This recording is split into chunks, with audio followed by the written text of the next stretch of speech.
Welcome to Doncaster Racecourse, where Steve Wood for VIP Promotions, in association with Freedom Boxing Club, proudly presents an evening of championship professional boxing.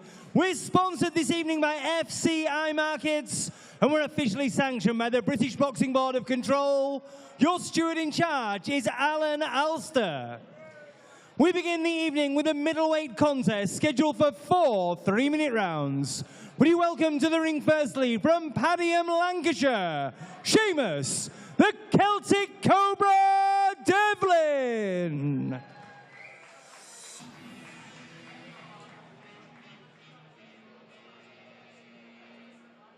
MC for the evening, I'm Andy Clark, alongside me John Evans, joining me for the undercard here on VIP Boxing. Making his way to the ring now, Seamus Delvin, our opening fight, 4 rounds at middleweight. And Delvin, a busy man. This is his 25th fight of the year. His 42nd since turning pro back in July 2021. So he's found plenty of work in that away corner. Never been stopped. And his opponent, boxing in his home city of Doncaster, Jamie "The Mellers."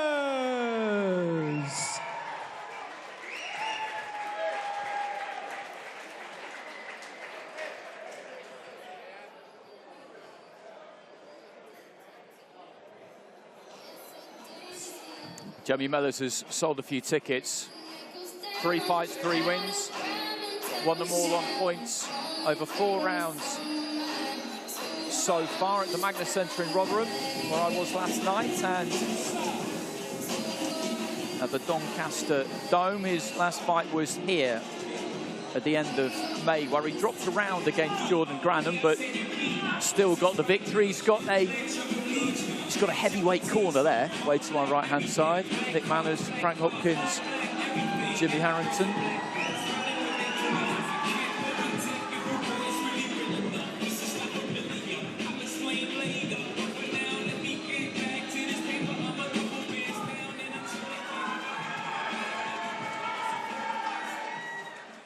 Introducing to you firstly in the blue corner, we're in the green, white and gold shorts. He weighed in at 11 stone, 13 pounds, 12 ounces. Boxing this evening in his 42nd professional contest from Pdiham, Lancashire, Seamus, the Celtic Cobra, Delvin. And his opponent across the ring in the red corner, we're in the black shorts, chin with white. He weighed in at 11 stone, 8 pounds, 13 ounces. He brings to the ring a perfect professional record of 3 wins from 3 contests. From right here in Doncaster, Jamie "The Mellers." Your timekeeper at the bell is Chris Hancock of Doncaster. Your referee is Rhys Carter from Cardiff. Referee Rhys Carter will now give both boxers their final instructions. Okay, gentlemen. Right, gentlemen, you're professionals, you know the rules. Keep it clean, listen to my instructions, and you must defend yourself at all times. Good luck, lads. Shake hands. This is a middleweight bout scheduled for 4 3-minute rounds. So 4-3's a middleweight. Rhys Carter, our referee. Just checking these two got their gum shields in. On the left-hand side of the screen there is Seamus Delvin, the Celtic Cobra. I'm a fan of that nickname. And then coming out of the red corner, Jamie Mellers, the home fighter, the undefeated fighter. Seamus Delvin's becoming the test every prospect must pass this way, isn't he? As you watch boxing, you see these journeymen come and go, and everybody's got that name on the record. Seamus Delvin's becoming that name at middleweight and super middleweight. Well, it's an impressive record because he's got just the 1 win, 39 losses and a draw, but he's never been stopped. And he only turned pro in July last year, so he's been very, very busy. He's got another 3 fights scheduled over the next 6 weeks after this one, according to BoxRec. So he's certainly not planning on losing that O, if you like, that he prizes, I'm sure, as an away corner fighter. Has never being halted. Seen plenty of Seamus over that year, probably seen half of his fights, and the improvement is pretty drastic, really. You can see he's gangly, he's awkward, he's got a slightly unorthodox style, and that helps being a journeyman, doesn't it? It makes you a bit more difficult to pin down, a bit more difficult to nail, and that's helping him get through the rounds and, you know, be so active. And he's in shape as well, as is Mellers. He's got a kind of tall, angular look to him, stands up quite straight. Carries that lead hand a little bit low.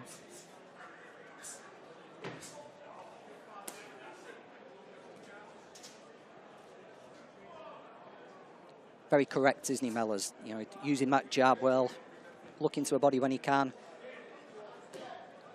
Devlin just testing him out there, jab to his body, and Mellers dropped his hands, didn't he? So maybe Devlin will be looking to put something behind that, but very correct, Jamie Mellers. Just coming off that right hand a little bit there, Mellers, as he pushes Devlin back towards the ropes. Gives him a smile. Just over a minute remaining in the opening round. Twitching with the lead hand a little bit there, Mellers. It's not going to be easy to find a way through against Devlin. He just pulls that weight onto the back foot. He's got his chin, for the most part, tucked in quite nicely behind that shoulder. The one thing Devlin does give you, though, he does throw shots, doesn't he? So quite often the thing these young prospects complain about is when they're facing an opponent who just clams up and gives them nothing to work with. Devlin will throw shots, so you do get little opportunities to put things together yourself.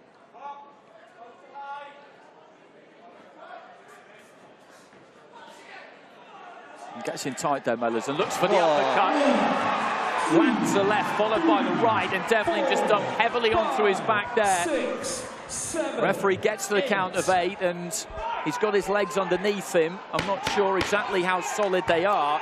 He got caught by a left, and as he was backing out, trying to pull away, got crunched by that right hand, and, well, it was a resounding echo as he hit the boards there right above us. Nice right hand, wasn't it? Just as Devlin walked into it almost, then he came round to the left, and he didn't look to put a lot of power into the shot. He didn't load up, but it was perfectly placed and timed, wasn't it? Looked quite hurt, Devlin. He was shaky when he got back to his feet. Just looking across to the corner there, he looks okay. He looks like he's come round quite well. He did take another right hand on the ropes when he backed away, didn't he?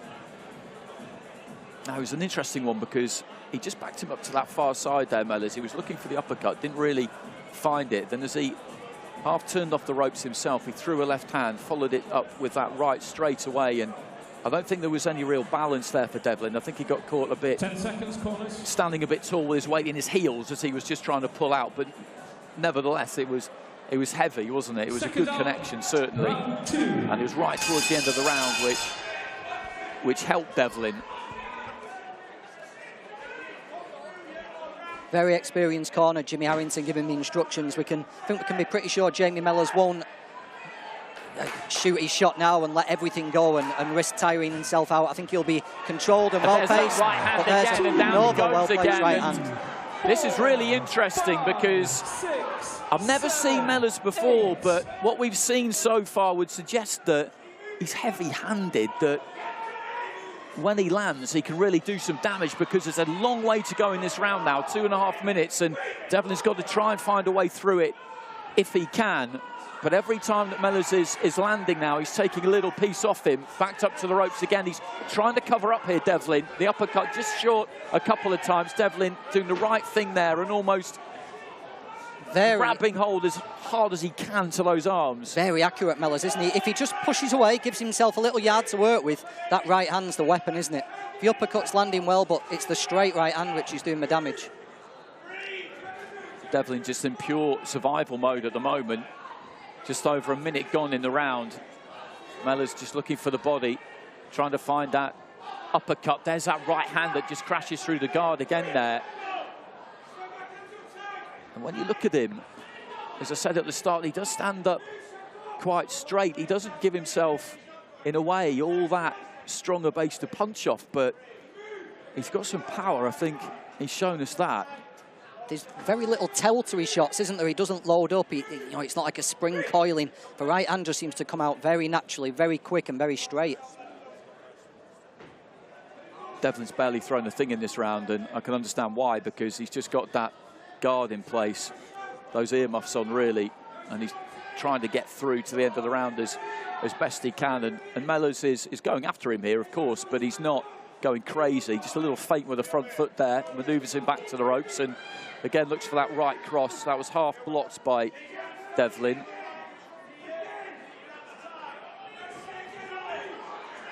At that mid-range, he very impressive, Mellers, isn't he? He's as we said in the first round, extremely accurate. Doesn't waste much. Nice combination again there, just finishing on the uppercut up on the ropes. 30 seconds remaining in the round, and Delvin looks like he's probably going to get through here. Just slides his forearms underneath the armpits of Mellers there. And he's just concentrating solely, almost, Delvin here, on not allowing that right hand to get through clean. That one got through kind of half force, and you could see that it had an effect.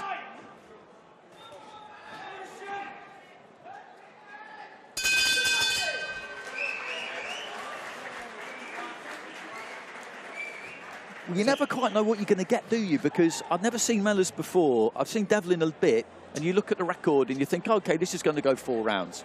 He's going to get another good 4 rounds in the bank here, Mellers, and then we'll be talking at the end of the fight about how maybe he needs to be stepped up a little bit more and this and that. But some people he's crunched him at the end of the first round and done it straight away again in the second. Power's one of those things, it's almost impossible to judge by looking at somebody, because Mellers looks like the classic boxer, doesn't he? He came out, we were talking about his setup, how composed he was, how straight up, and all of a sudden he's hurt Seamus Devlin more than he's probably ever been hurt in his career.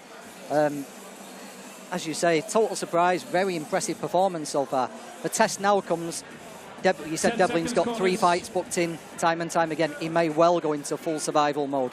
So we might have to see if Jamie's got that little bit of imagination to prize openings now and just see if he can still carry on finding a home for that power. But so far, so good after 2 rounds. Yes, exactly. I think that's what it'll come down to, because in that second round, Delvin, he was covering up. He didn't look to throw much at all. And again here, he's just backing up. He's got that high guard in place. Maybe he should have a look down to the body, Mellers, because it is on offer. You can see those elbows flaring away from the rib cage there, Delvin. He's looking after that head as best he can. It's interesting where he's kind of choosing to stand, though, Delvin. He kind of needs to be all the way out or all the way in, because you don't want to be standing at mid-range. That's exactly where you don't want to be. Yeah, it could be a situation for Seamus Devlin where safe as close here, you know, take all Mellers' leverages away, because he's a leverage puncher, isn't he? That right hand's just finding Devlin right at the very end. Perfect distance, perfect timing. So Devlin, if he can just get close that distance, make it as messy as he possibly can, that's going to be his best option for surviving this, I think. Throws a jab there, Devlin. As we said at the start of the fight, though, he is in good nick. He fights often. I wouldn't imagine he does any sparring. Away corner fighters don't really need to do that, but he definitely does the groundwork. He does his runs because he's in shape, and I think that's what's allowed him to get up from those 2 knockdowns and recover quite quickly, actually. I think we've just seen a little bit of, oh, he's doing it as we speak now. He's showing some feints, isn't he now, Mellers? He's realised that Devlin's clamming up and he's trying to draw something from him. The first 2 rounds he was walking him down, throwing from range. Now he's just loosening those shoulders up, looking to draw something that he can counter from.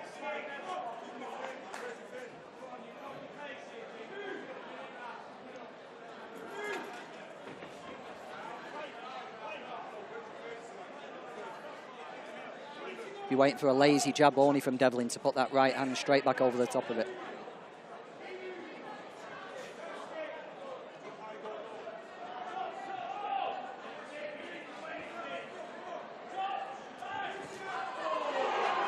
Right hand there was blocked by that left glove of Delvin.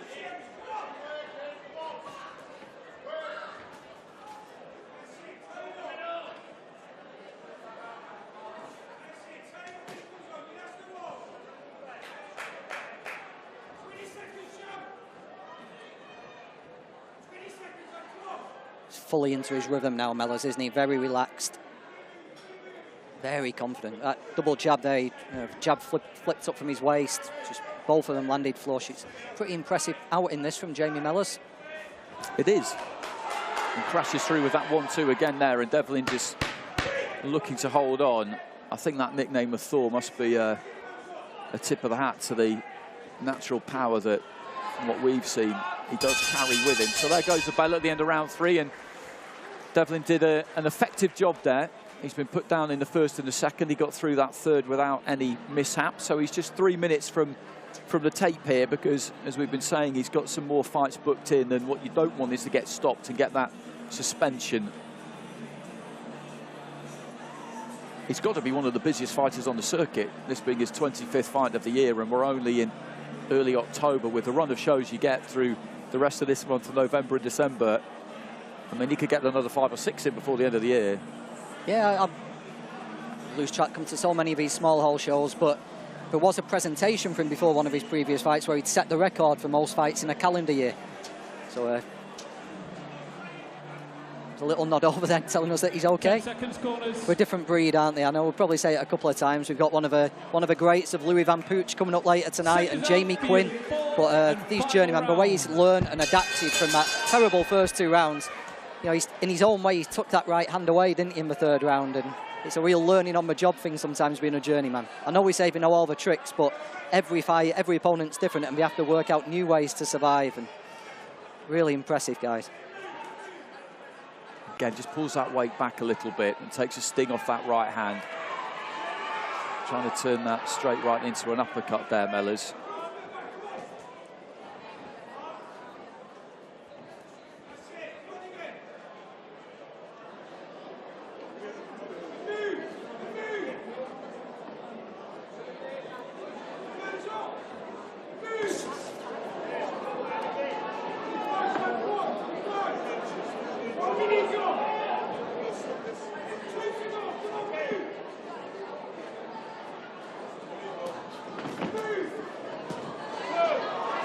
Always got those gloves up, protecting himself well there, Devlin, because, as we were saying in the previous round, the way he's going about this, standing on the borderline of range there, sometimes stepping into range, at times weight quite heavily over that front foot. I'm not sure that's what I would have recommended, but it's working fine.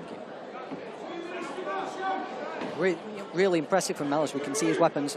Like you said in the last round, Andy, I wonder if you just look downstairs a little bit. That straight right hand's a really beautiful weapon. I just wonder if he could just dip his knees and put it into the pit of his stomach. But we're criticising someone who's put one of the most durable journeymen in the country down twice, so he's clearly doing something right. But I just wonder if that would open up a few more little opportunities for him to maybe got this over and done with.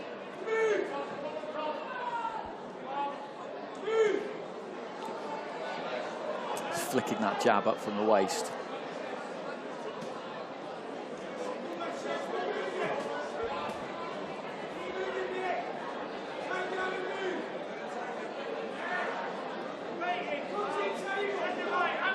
Do you think one thing they might look to try and do with him over time a little bit, the training team, is maybe just to get him to sink a little bit? Because my first impression when I saw him was that he does really stand up straight, doesn't he? Yeah, he does. He's very upright, isn't he? Chin's up a little bit. He's not had to really worry too much about that tonight, as if there's not been too much coming back. But the power's naturally there, isn't it? If they can just drop that base, get a little bit more bend in his knees, he could develop into a pretty dangerous operator, couldn't he? Absolutely. He's got Devlin on the run a little bit there, but Devlin leans in, grabs hold. So, final few seconds of this one, and Seamus Devlin is going to get through to the end of this, unless something explosive happens in the next 5 seconds or so. And this is what he does. And he goes on the front foot right at the very end there. He was thinking about throwing that right hand. Big punch of gloves between the two. And Devlin has had to work hard for his money tonight. And those future appearances, the next one at least is safe. And a good performance there from Jamie Mellers. He got his man on the deck in the first round and in the second round, and he put him down pretty heavy as well. And we've been talking about the kind of finer points of a little bit of technique there, maybe ways in which he could possibly just sit down on his shots and punch even harder. But it's really exciting when you see someone who, like you said, John, he doesn't load up. He just keeps those hands moving. He's not completely set when he throws either, and that's the sign of someone who's just got naturally heavy hands. Yeah, no, see, it's like you said, Andy, it's exciting. You never know what you're going to get when you come to these shows, and everybody loves a puncher, don't they? That shock value where they can just turn someone, put someone down or switch off the lights at any given moment. We weren't expecting Seamus Devlin to touch down twice in the first 2 rounds there. To start the show, please show your appreciation for both boxers.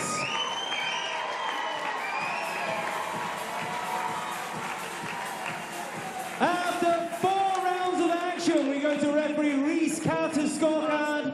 He scores the contest at 40 points to 34 in favour of your winner, extending that perfect record, Doncaster's Jamie Mellers. So 40 to 34, 4 rounds to 0 with the 2 knockdowns. That was the only possible way that you could score that, and that was a good outing for Jamie Mellers. He's definitely somebody to keep an eye on. 28 years old, so he's come into the pro game quite late. I'll be interested to see what they do with him next. That's now 4 wins out of 4, 16 rounds in the tank. Looking at middleweight at the moment, there's a new breed coming through, isn't there? You know, we've got Denzel Bentley getting a world title fight. We've got Brad Ray, Tyler Denny, fighters like that. So there is a new breed of middleweights coming up, and you are going to probably get title opportunities quite quickly. If they can move him up to 6, 8, 10s, it could be within a year, 18 months. You never know, we might just see Jamie Mellers competing for some domestic titles.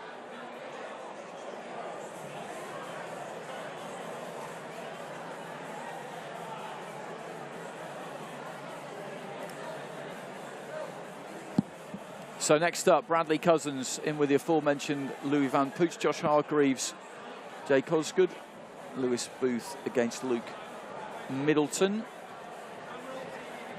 Prospects against away corner fighters. That's what we've got on the undercard for the main part here. But as that opening contest showed us, you never really know exactly what you're going to get.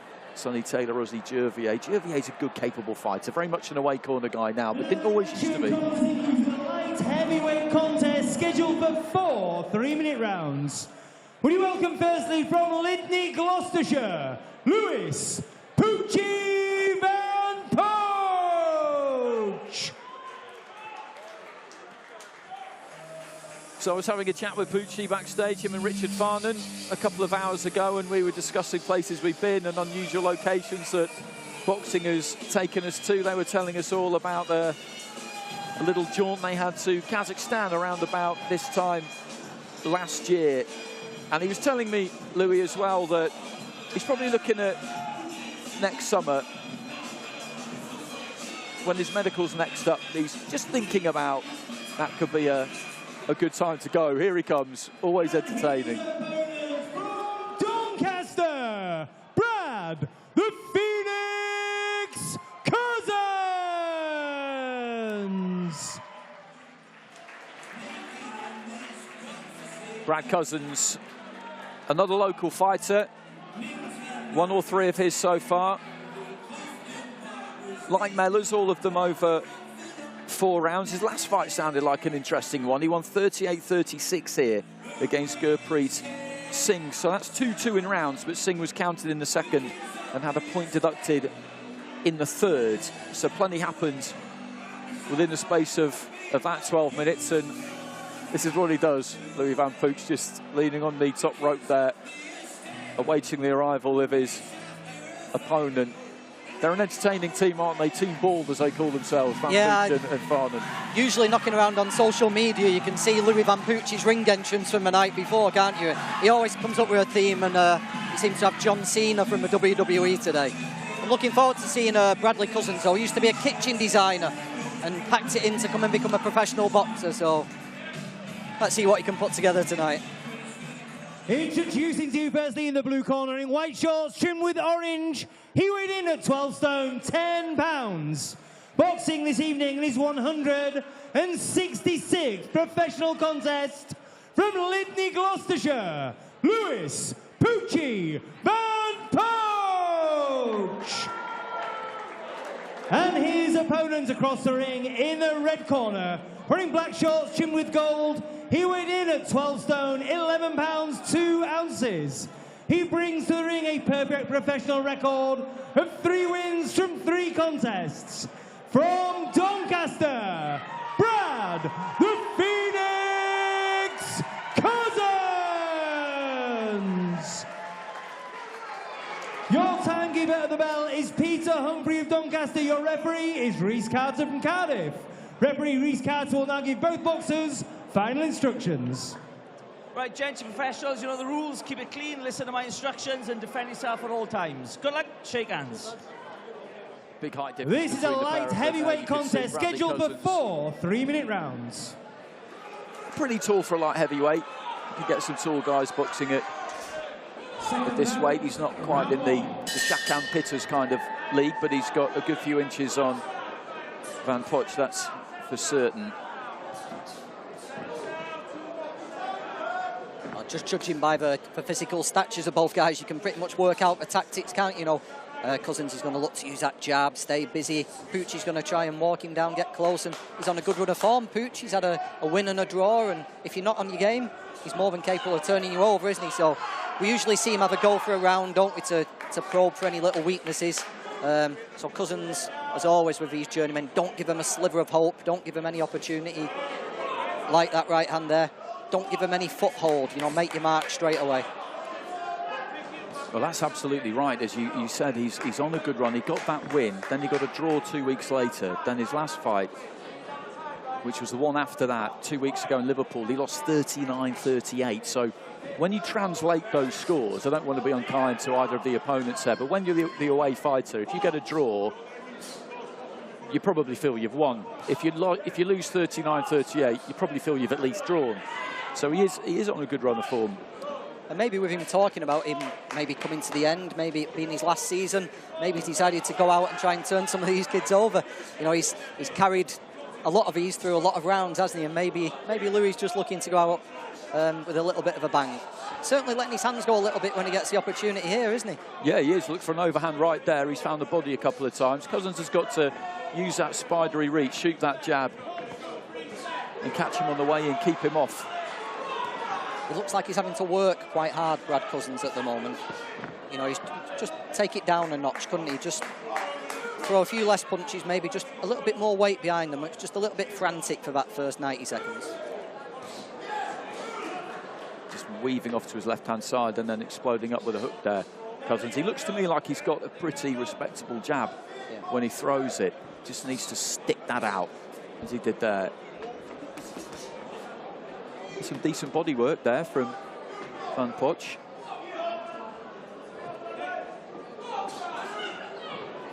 Lead left uppercut. He slipped his head, stepped inside and let it go, didn't he? It was a beautiful little shot.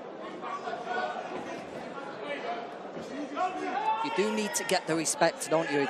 As soon as these guys feel any kind of foothold from any little bit of window of opportunity, they will try and expose you. It's so important, the opening round against the journeyman like Louis.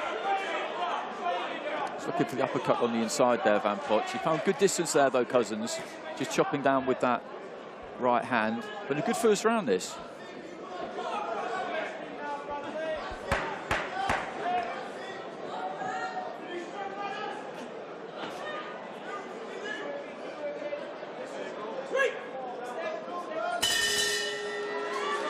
Yeah, really entertaining. As we said, Andy, in the first fight, you never know what you're going to get, do you?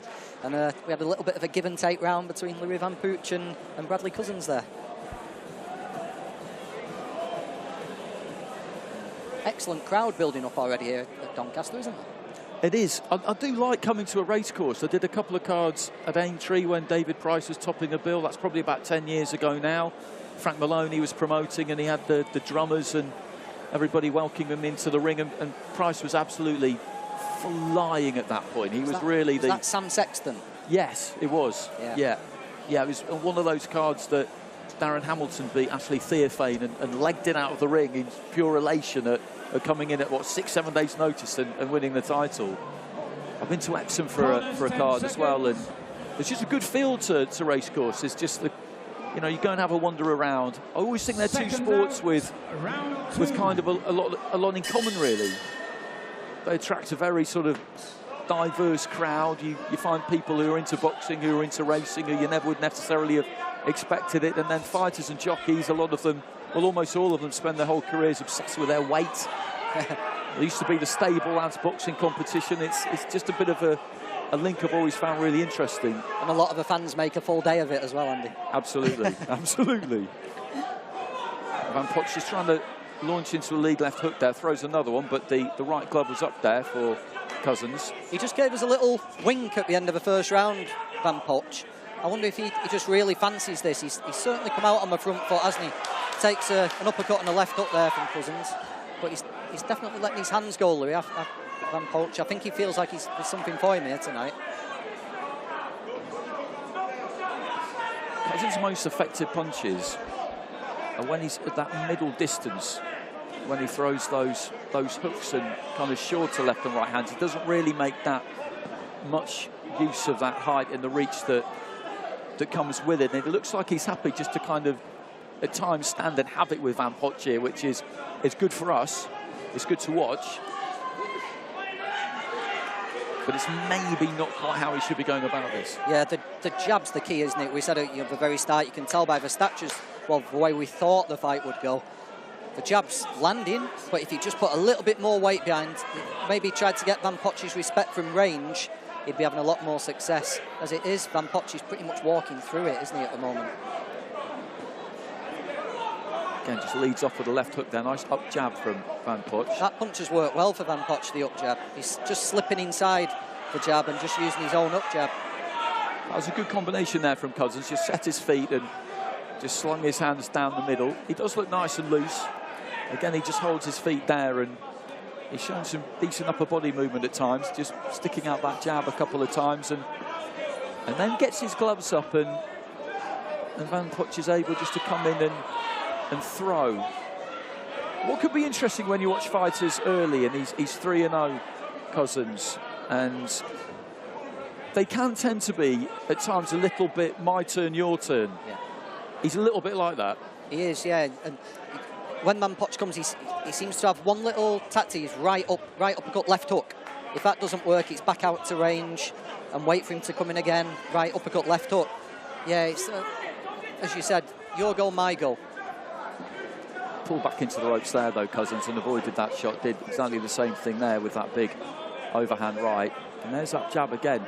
It's learning phases, isn't it, Andy? One of the most difficult things to boxing for young fighters is phases. You know, knowing when to go again, knowing when to pull back. And maybe this is a perfect fight where when Cousins has just established that jab for 10, 20 seconds, go again, you know, and try and maybe get Van Poetsch on the back foot. But it's a good watch. We're midway through it. Scheduled for 4. Where would you go with those first 2 rounds, do you think? There wasn't much in either of them, I didn't think. No, I think it's, you use the cliche, it's what you like. Maybe Cousins had a little bit more control there. You know, he was moving away. He seemed to take a few less shots. Maybe Van Poetsch just pinched the first round. Yeah, very possibly, very possibly. He looks good, Cousins, when he, as we've been saying, when he lets those hands go and he puts the punches together. He's got a nice fluidity about him. But given the height he is, it would be good to see that jab, see him really just stick that jab out nice and hard as Van Poetsch comes forward. Yeah, I'd like to see maybe just a little bit less movement. You know, a little bit too frantic, just ration his shots a little bit more weight and really establish that jab. He can probably make it much easier. So into the third, they're scheduled for 4. Brad Cousins from Doncaster, he's in the black and gold. Louis Van Poetsch, legend of the away corner, in the white and orange.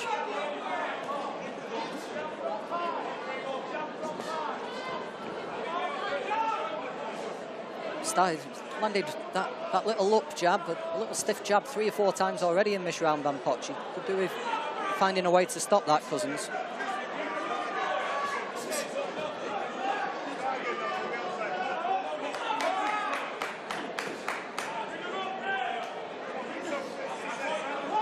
Good start to the round, this, from Van Poetsch. He's dictating terms here. Just taking that space, stepping forward, looking for that jab, looking to try and go down to the body. Nice right hook behind the elbow.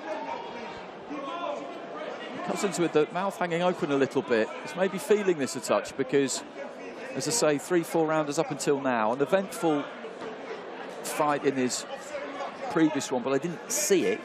so I don't know to what extent he was really tested, although he did lose a couple of rounds by the look of the scorecard. He's been made to work hard here. He did. He was working hard from the opening bell. You know, he was, lots of punches, lots of movement. Van Poetsch was just soaking it up and walking him down. And it just seems like the tide's turned now, doesn't it? The punch output's dropped, but not in the way we were talking about. He's not really putting a stiff jab out. He's just stopped throwing it.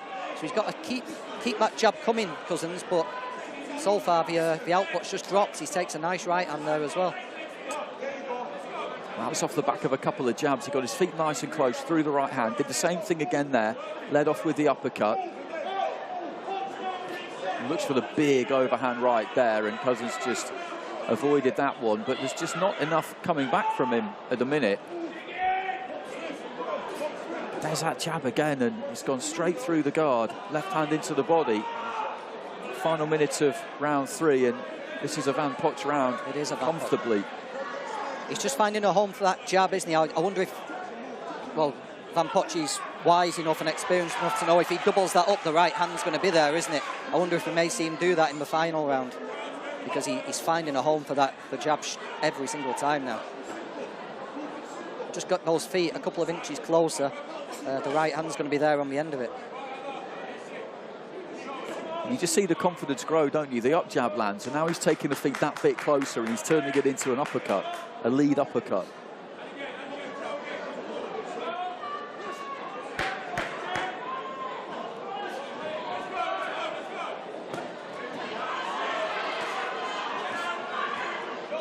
Trying to come back with a right hand there, Cousins. Bell goes to the end of the third. Well, this is set up nicely, because I don't think there's any doubt that the blue corner won that round. The first couple, second round, red corner, first round, either way. Yeah, it could be 2 on either way, couldn't it?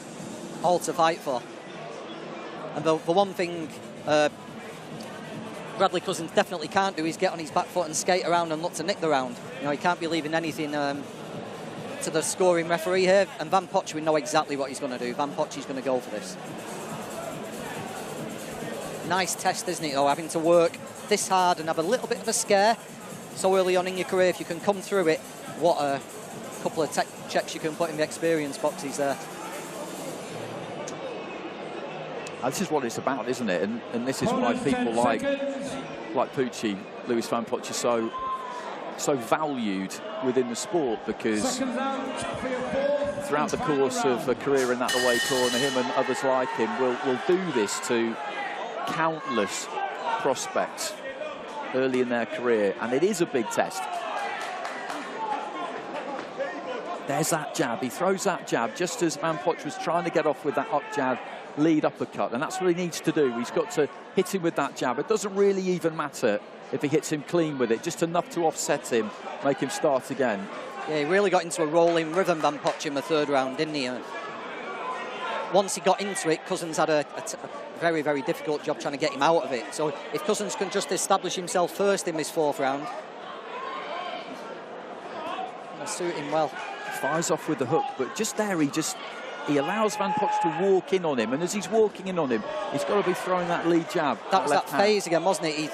He landed and then he backed away and get Van Poetsch momentum to come forward. If he could have just stuck that jab then. Just looking to grab hold a little bit there, Cousins, and the corner are just egging him on. They're trying to just get a bit more out of him here, Cousins, because he's got to work harder than this, I'm afraid. We've got a couple of minutes remaining here, and Van Poetsch will be able to put his foot on the gas. I think he's got plenty left here. Left hand to the body, just chases him with a left hand up top, tries to bomb a big right hand round the back of the guard. Yeah, that internal clock will be ticking in Van Poetsch's head, won't it? Now he'll know exactly how long he's got left and exactly how much he's got in the tank. Beautiful little slip left uppercut there. That's been a great weapon for Louis Van Poetsch tonight, hasn't it? Just slipping. Whenever Cousins has let the intensity of that jab just drop, Poetsch has slipped inside it and let the uppercut or the up jab go. Again, went with a right to the body, looked for the uppercut. Didn't miss by much, just past the halfway point of this fourth and final round, and Van Poetsch is working nice and hard. Straight right hand there from Cousins was decent, but it's Van Poetsch who's having the better of this fourth round so far. Again, just jabs up there and then rolls off to his right hand side.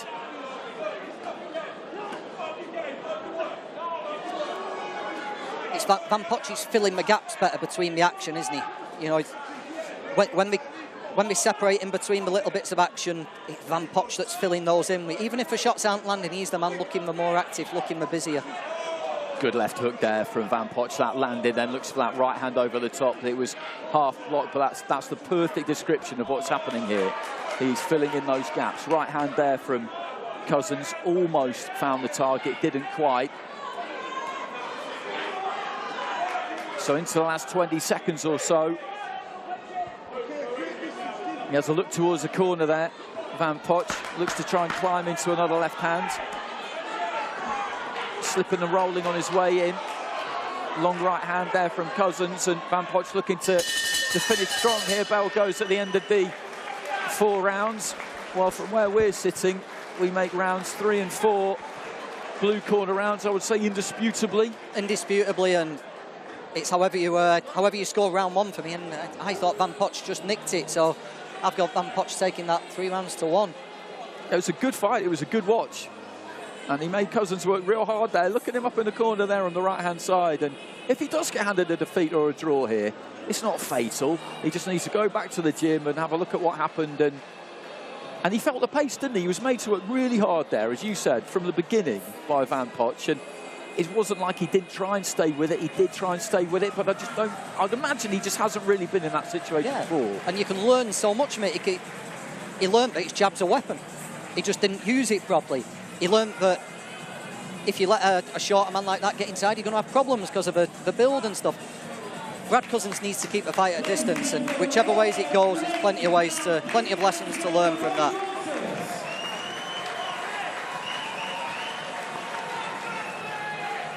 And 4 rounds of action, we go to referee Reese Carter's scorecard. He scores the contest at 39 points to 37 points in favour of your winner. From Lydney, Gloucestershire, Lewis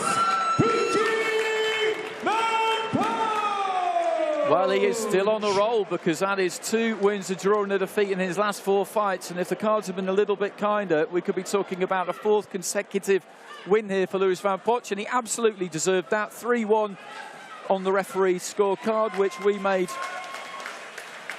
a correct score, an absolutely correct score. Yes, it's thoroughly deserved, and I know he's got a few fights booked in on Box right now. There may be a few trainers just looking at that, wondering if their little charge is quite ready for the Louis Van Poetsch test, because he looked like a real handful there, didn't he, for any aspiring super middleweight? I think that's the problem, isn't it? The phone can stop ringing, can't it? All of a sudden, people can find excuses not to fight you. And now the action continues. The lightweight bout scheduled for 4 3-minute rounds. We welcome to the ring firstly from Carlisle, Jake Osgood.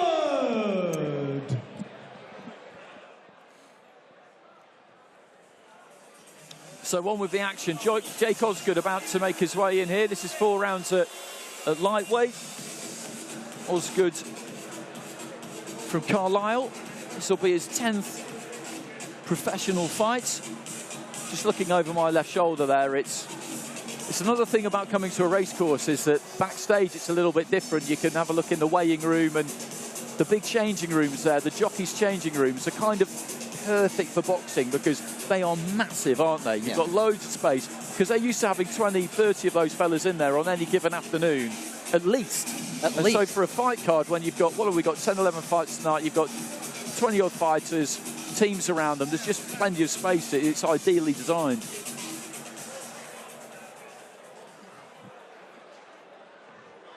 And his opponents from Batley, Josh Hargreaves.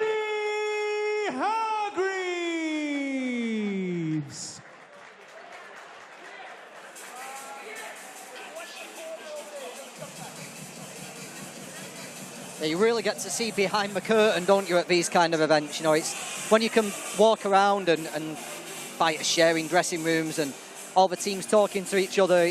I wish people watching this could actually see what it's like backstage sometimes, because it just gives you an entirely different appreciation of the sport, doesn't it? Sometimes the best stories and the things you remember from a fight night actually happen behind the curtain, don't they, and not in the ring. It's a great sport to be around. Oh, very often, yeah. This is Josh Hargreaves, 3-0, 27 years old, boxing out of Batley. Introducing to you firstly in the blue corner, wearing red shorts, he weighed in at 10 stone, 7 pounds, 1 ounce. Boxing this evening in his 10th professional contest from Carlisle, Jake Osgood. His opponent across the ring in the red corner, wearing red, white and blue shorts, he weighed in at 10 stone, 3 pounds, 2 ounces. He brings to the ring a perfect professional record of 3 wins from 3 contests. From Batley, West Yorkshire, Josh Hargreaves.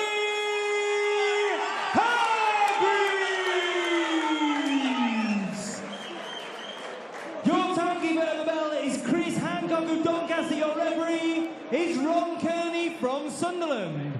Referee Ron Kearney will now give both boxers their final instructions. Okay, lads, protect yourself at all times. Keep your heads out, keep your punches up, keep it clean. Obey my commands at all times and protect yourself at all times. Touch gloves, come out boxing on the bell. Let's go. This is a lightweight contest scheduled for 4 3-minute rounds. Ron Kearney in charge of this one. You've got Hargreaves on the right-hand side there, boxing out of the red corner. Sean O'Hagan just making his way out of the ring. Training Hargreaves, which gives you an indicator of the kind of standard he might be at. 3 fights and 3 wins, all against very good away corner guys. He dropped a round against Fons Alexander here at the end of May. Prior to that, he won 4 rounds to 0 against Carl Samson. Jamie Quinn took a round off him as well last November, but those guys, like the fights we've just seen in Van Poetsch, you've got to make it known to the mice and early that this is not to be one that they fancy. Otherwise, they will give it a crack. Particularly the Fons. I've always been a big fan. Yeah, I think about those guys. They're all much bigger than Josh Hargreaves. Jamie Quinn in particular is a monster at the, you know, for someone Josh's size. I think he's quite highly rated, Josh. You can see his style, can't you? He's, Sean, you can see he spent time at Sean O'Hagan's gym working with people like Warrington and Reese Mould. You know, he's aggressive on the front foot, lets his hands go inside. I think we've got quite high hopes for Josh Hargreaves.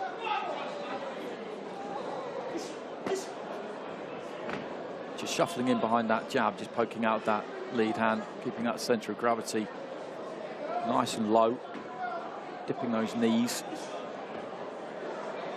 Quite a talented amateur, wasn't he? He was a 2-time development champion at national level.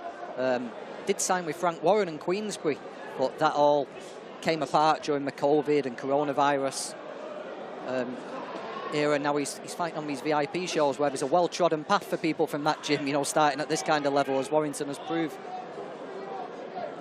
There absolutely is. COVID played havoc with so many careers as to when fighters would turn over and the circumstances under which they would do it, and careers just put into cold storage. Our 2 fighters top of the bill tonight actually are a perfect example of that. Zahid Hussain and Razak Najib. They've had a handful of rounds between them in the last 3 years, basically.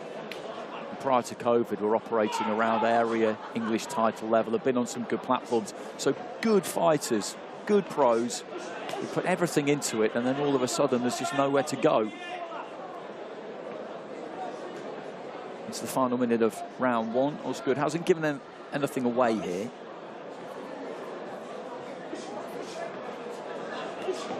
Doubles up on that jab, Hargreaves. Second one got through. And that's what he looks to do to close that gap.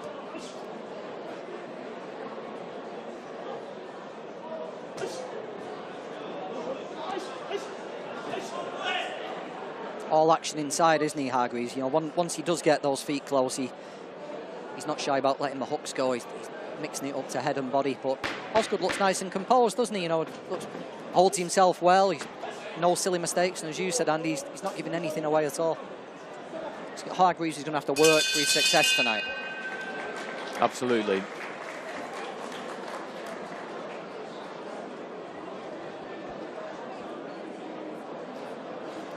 Thought there was a cut then with he won't thank me for saying, well, I don't think he'd care, but veteran cutsman Frank Hopkins jumped in the ring. I thought he might have a little bit of work to do, but I think it just looks like a little bit of a scrape, doesn't it, above Hargreaves' left eye. I'm just trying to get a look at, yeah, it's nothing, there's nothing serious there, but he was in quick there, Frank. He was in quick. I remember seeing him at Wembley. It just shows, you know, these dedicated pros, week in, week out, they're somewhere, aren't they? It can be Wembley one week, it can be Doncaster Racecourse the next week, York Hall the week after that, Liverpool Olympia the week after that, Rainton Meadows. It's just, you go everywhere, you go all over. Yeah, I spoke to Frank on the Sunday night after Tyson Fury fought Dillian White, and he said, incredible, when those doors kicked open and he walked out into Wembley Stadium, even for someone who's been around it as long as Frank, it was the type of thing you just can never imagine until you're involved in it. So into the second round here, Josh Hargreaves, he's in the white shorts, in the red is Jake Osgood. Just getting tight there and looking for the right hand into the body. Hargreaves pushed off with the forearm. The referee just had a quick word about that. We've seen the slightly awkward, unorthodox Seamus Devlin, haven't we? We've seen Louis Van Poetsch turn things around, you know, turn things over, upset the odds in the previous fight. But Osgood's your more typical opponent, isn't he? You know, nice and tight, poking that jab out, moving away. This is the kind of opponent that Hargreaves is going to be fighting for a good year. So it'd be good to see if he can work out a way to make an impression here on Jake Osgood. These are what we look for in young fighters, isn't it, Andy? That little bit of flair and imagination and the ability to create something when it looks like things are just plateauing. Yeah, and it's difficult. Like you say, you're in with somebody who is looking to get through the 4 rounds, and particularly if early on they get the impression they're in with somebody who's got some ability, then they're not going to take any undue risks. It's what we were talking about previously. Away corner fighters will fancy it if they feel the fighter they're up against isn't quite at it, or just isn't that good, to be honest. But Hargreaves hasn't given Osgood any reason to think that he's going to get anything out of this if he does open up, so he's not. It's the well-trodden path. Sean O'Hagan, who's in Hargreaves' corner, he'll tell you when Josh was 18, 19, he was small. He wasn't a fully grown man, and they used to put him in with bigger men so that he could get the rounds, get the experience, learn how to deal with these people. He wasn't blowing people away, so there'll be no panic in the corner. They won't be worried about him hurting Osgood or not getting a stoppage. That won't even enter their mind. It's just all about getting rounds, getting experience, learning how to deal with these people, and the power of it. As you go on through your career, that begins to reap dividends, doesn't it? You begin to stop people, you begin to hurt people. Nice right hand there, though. Good overhand right, just caught him high on the head, maybe a bit round the side of the head, deep into the final minute of round 2. Exactly, he's got 3 fights, 3 wins. He's been a distance over 4 in all of them, which has been a similar resume to the previous home corner fighters we've seen tonight. Stoppage wins, your stoppage, your knockout ratio, it just doesn't really mean anything. You look at it in fighters early in their career, it just depends who they've been in with. And if you look at Jamie Mellers in the first fight, he'll have probably gained way more than doing 4 rounds and dropping Devlin twice than if the fight had ended in the first round. So sometimes you actually gain, well, you do gain much, much more by getting the rounds and getting the experience in, don't you? So halfway through this one, Osgood staying on his feet over on the far side of the ring, and as you said earlier, there's a really good crowd in here, and there has been pretty much right from the start of the card, which is always good to see. Some good ticket sellers we got coming up later in the show. Sonny Taylor. Sonny Taylor's a big favourite, does a lot of tickets. Got Reese Mould, who something of a second home for Reese this. Saw him score a tremendous knockout of Sean Davis in this very ring. So yeah, some good ticket sellers, and I think the shows have been good that they've put on at Doncaster Racecourse. They've been entertaining, and if you do that, you get repeat customers in boxing, don't you? 10 seconds, Thomas. And who knows, there might have been a few people who were planning to be elsewhere this evening and ended up here. Second up, round 3. So into the 3rd round, this scheduled for 4 at lightweight. Hargreaves has dictated terms so far. He's in the white. He's been nice and busy. Has stayed on top of Osgood. found it difficult to get through absolutely clean, but we've been going through the reasons for that. Osgood is in good nick. Tucks up well. Just doesn't really present too many gaps at all. Isn't throwing much, I think that's fair to say.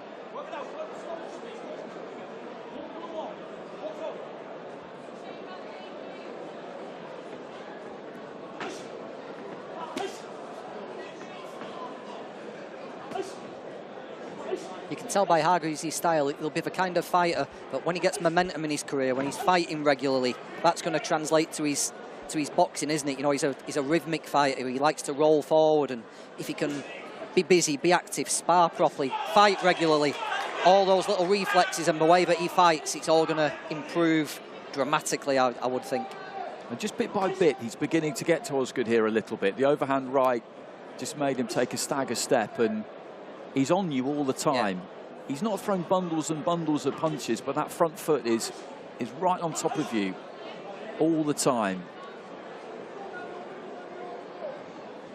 Little steps to the right-hand side. That's the kind of thing he needs to do, isn't it? Just vary up that angle, see if he can find a gap.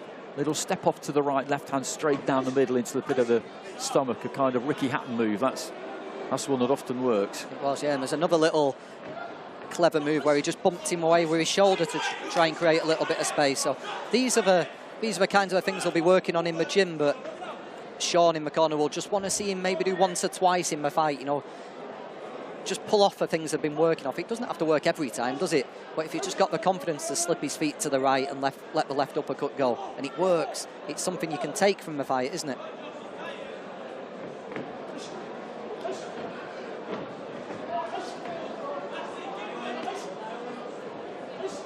Like you said, Andy, there's no respite, is there? There's no pinching a break when you're in the ring with Josh Hargreaves.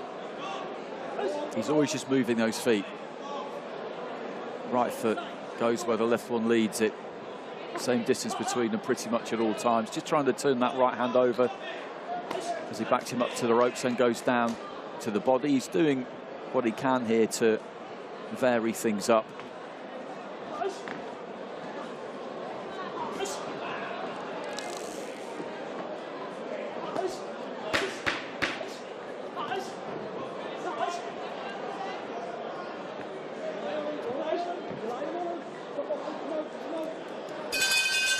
Round three coming to an end, and pretty much Josh Hargreaves having it the way he wants it.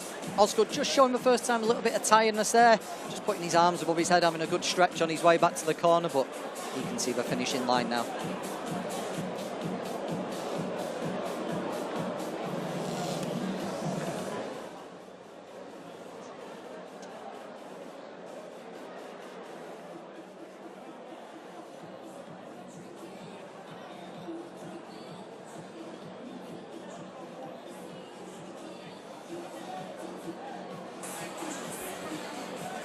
So round to go here.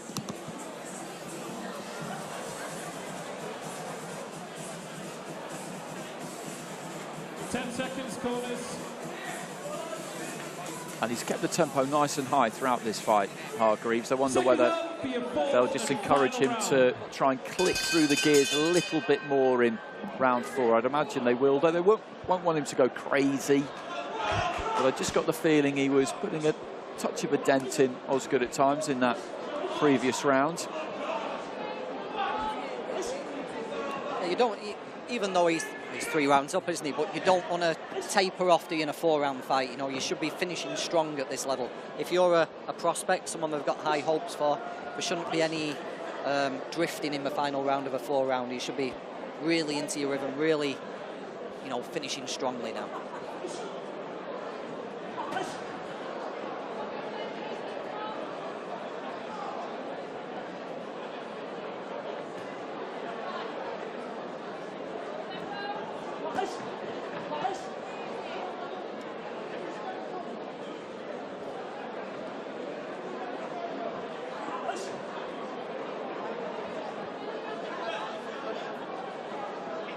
Pokes out that lead left hand, Osgood. That's pretty much the extent of his ambition in this fight so far.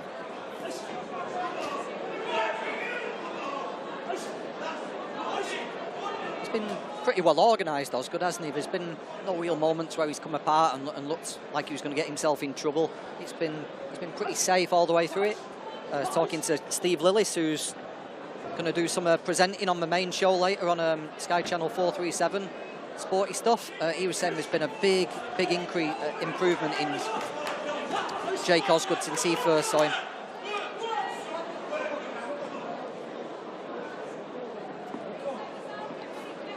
As I mentioned earlier, he's in good shape, isn't he? He pays a lot of attention to that side of it. He tucks up nice and tight, takes plenty on the gloves and on the forearms, and just doesn't give you any gifts. He doesn't make it easy for you.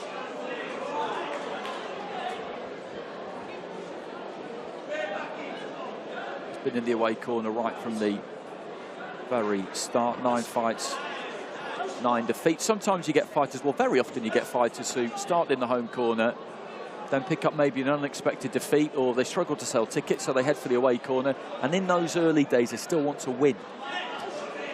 And bit by bit, they kind of settle more into the role. That doesn't mean that they won't try and win on occasion, or that they don't ever get wins, but it can be a short away corner career if you're going to try and win every time you go out there. Yeah, you usually get a few guys who no one's seen before and become and score a couple of knockout wins, and then you see them again in 6 months' time and they're just saunter into a 40, 30, 60 feet. But then you do get the odd fighter like Jordan Granham, who we mentioned earlier, who's more than capable whenever he wants of turning up and win, but knows his role down to a T. And I think Jake Osgood's learning his position in the sport pretty nicely, isn't he? Absolutely. So touchy gloves between the two of them at the end of the 4 rounds, and that was a worthwhile exercise for Hargreaves. I think they'll be pleased with that. In the red corner, away to our right-hand side. So that's his 4th professional fight, his 4th professional win. That'll be 16 rounds under his belt now. I think maybe they'll look to step him up to 6 rounds in his next fight. And the next challenge really is to get somebody in there with him who's just going to mix it up a little bit more, look to be a bit more ambitious. It's all about pacing, isn't it? You've got to get the right fights at the right time. It really is a fine art. Plenty to work with though there with Josh Hargreaves, isn't there? He's got a good style to watch. He's going to be in some exciting fights as his career moves on. What level that gets to, whether it's our beloved area title fights or an English title fight, he's going to be good to watch as it goes on. Appreciation for both boxers. After 4 rounds of action, we go to referee Ron Kearney's scorecard. He scores the contest at 40 points to 36 in favour of your winner from Batley, Josh Hargreaves. So another step on the road there for Josh Hargreaves. Looks good. Good variety, good array of skills. Look forward to seeing him again. Talking about away corner fighters as we just have a look at what's coming up. Next up, Lewis Booth against Luke Middleton.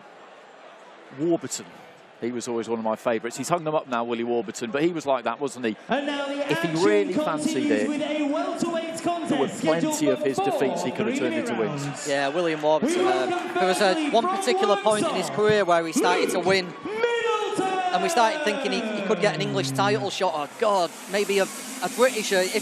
We dreamed of a British, and it just all went a little bit wrong again at the end. And but William Warburton, I think anyone around the British boxing circuit will tell you he's probably the most capable away corner fighters we've seen. So this is Luke Middleton from Langgold in Notts, 33 years old. Last in action a couple of weeks ago in Solihull. Actually, Andy, one of my favourite ever away fighters was Mark McRae. He was the journeyman who could take you out with a single shot. And his opponent, boxing in his home city of Doncaster, Lewis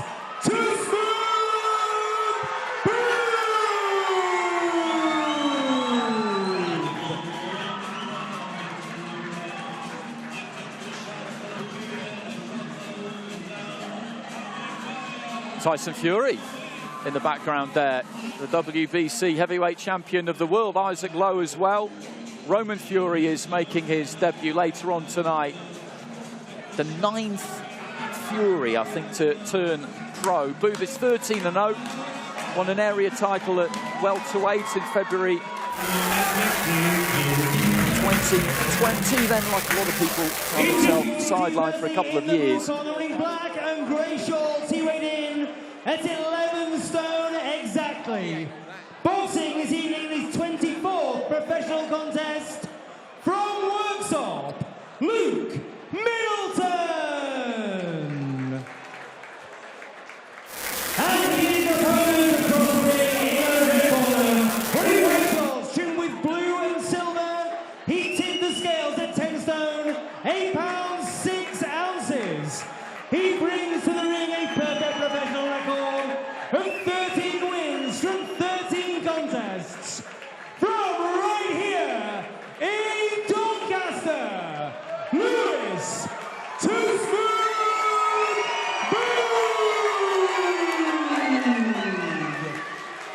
Your timekeeper is Peter Humphrey of Doncaster. Your referee is Rhys Carter from Cardiff.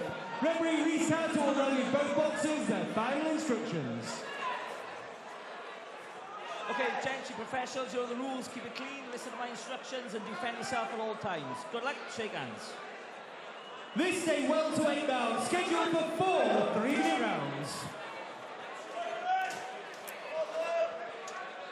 So 4 at welterweight here between Lewis Booth and Luke Middleton. Rhys Carter, our referee, and Booth, a really good example of somebody for whom the pandemic came at exactly the wrong time, because he won an area title.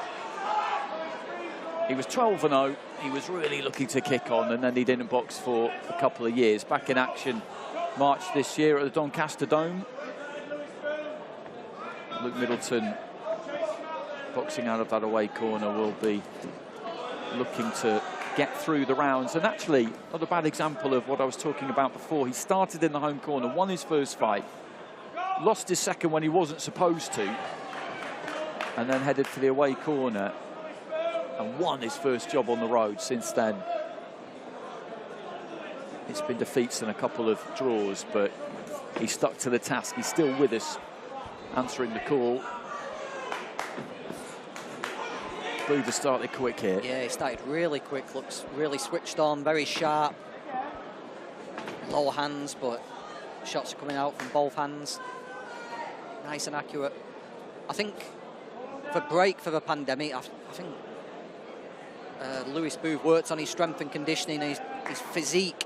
I was looking through his Instagram earlier on today, and he can put a comparison picture of the night he won the area title compared to now, and it's night and day, really. You can see he's tremendously conditioning, isn't he? He is. He's in spectacular shape. And that was the challenge, I think, wasn't it, for all of these fighters who faced a lengthy spell on the sidelines, is try and use that time as constructively as possible. Gets away from that centre line every time he lets his hands go, doesn't he, Lewis Booth? His feet are never still.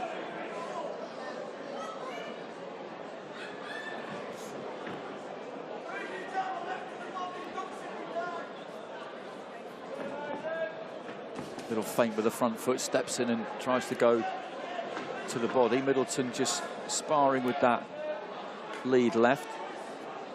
Little mark on the bridge of his nose there.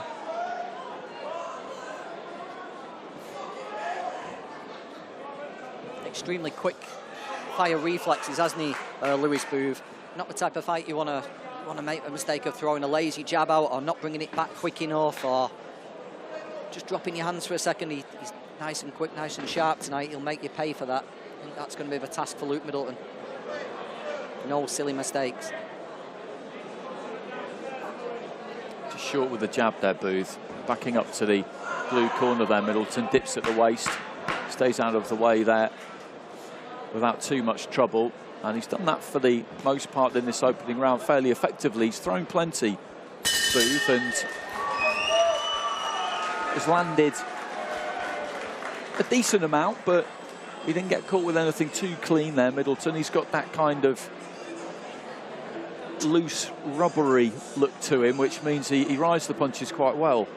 I think it's going to be an exercise in concentration, this, isn't it, for Luke Middleton. He's going to be, his brain's going to have to be working overtime. The punches are coming at different angles. Booth's never in front of him. He's shooting him from out of range. Middleton's just going to have to be on his awares the entire fight. No silly mistakes, no big gaps if he's going to get through this. You mentioned Mark McRae a little bit earlier, and I loved him as well, because I remember one of the first shows I commentated on for Sky. He was doing an undercard and he dropped his opponent almost immediately, and then it was like he thought to himself, I better not do that again. And they managed to Seconds out, round 2. give the decision to the home corner fighter. But yeah, he has some serious power. He fought Liam Taylor fighting in a British title eliminator tonight. Mark McRae fought Liam, who's a very, very good fighter at the Manchester Evening News Arena, and put him down at the final second of their fight heavily. And Liam just about got to his feet and got the verdict in the end. But I think a journeyman who can knock you out with one shot might be the rarest breed of all fighters. And Mark McRae could certainly do that. Did mean that he spent a lot of time waiting and dropped a lot of 40-36s. But when he decided to let his hands go, he was extremely dangerous. Just shooting that jab up from the waist again there, Booth. Nice balance to him. Goes up to the head with a jab, then down to the body.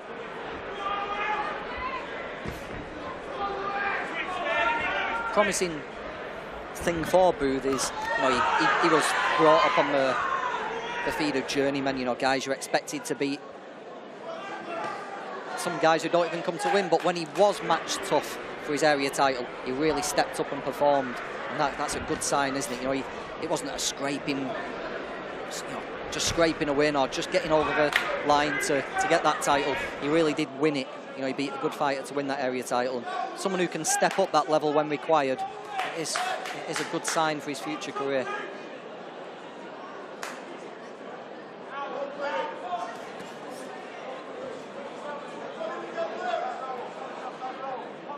Could be quite a difficult puzzle for some people to solve as well, couldn't he, with his style he's got? A real jack in the box. Reverse 1-2 there almost. Led off with the right hand, then came through with a straight left, which did catch Middleton. He's not been caught by much. He's good at staying out of trouble, Middleton. He's calm in the face of these attacks from Booth. He knows he's going to come in from distance.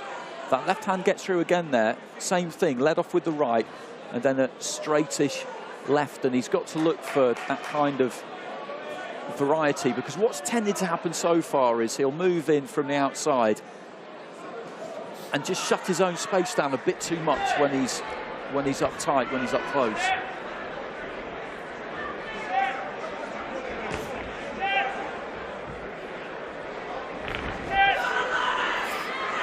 Feints that jab almost and then goes down to the body. He's jabbed that glove hard a couple of times. I'm just wondering whether he's going to put a right hand on the back of that at some point. Yeah, Luke Middleton's your classic up and down boxer, isn't he? You know, he's nice guard, moving the right way, and he's defending the orthodox attacks pretty well. When Lewis Booth mixes it up, when he comes with that reverse 1-2, when he switches his feet, that's when Luke's just having a little bit more trouble dealing with it. So midway through this one,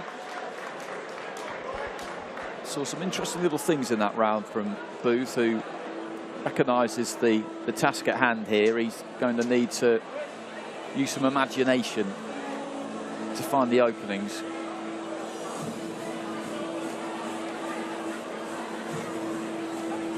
Just trying to lip read in the corner there. I think Jimmy Harrington there is just telling him to work off that jab, whether that's coming in behind it or whether it's at times just hold his feet and put a right hand behind it, like you said, Andy.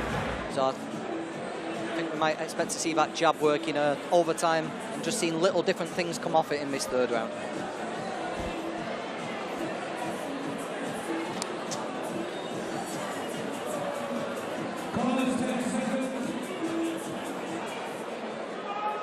Being associated with Jimmy Harrington at that Freedom Boxing Gym in Doncaster, it does come with a Tyson Fury link now, doesn't it? You know, seem to mix between the camps over there in Morecambe. Fighters like Isaac Loaf, obviously Tyson Fury, Joseph Parker. So for people you're around on a day-to-day basis and the opportunity you've got to share the ring with people like Lowe and see how someone like Fury goes about his business. You know, Lewis Boo's going to be coming on leaps and bounds just from being around it, isn't he? Absolutely, you just couldn't not, could you? And you've got someone like Fury in the dressing room with you tonight and then just walking out behind you. I do think it's really good, the amount of fight nights that he goes to, Tyson. He knows a lot of people. He's got a lot of fellow professionals who are family members or close friends in the sport, but he turns up for them pretty much every time. Yeah, I think for one thing you can say about Tyson is he respects and loves fighters, doesn't he? He loves the sport and he's got a lot of time for anyone who gets in the ring, and you'll see him sometimes there at 6 o'clock in the evening, won't you, if he knows somebody who's fighting.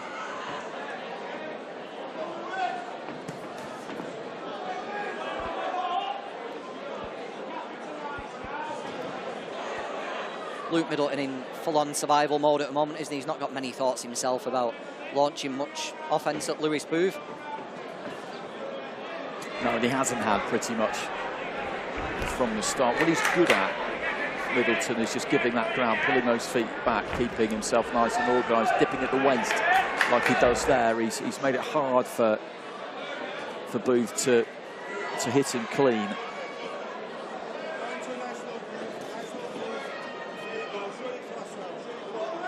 Nice right hand into the stomach there from Booth.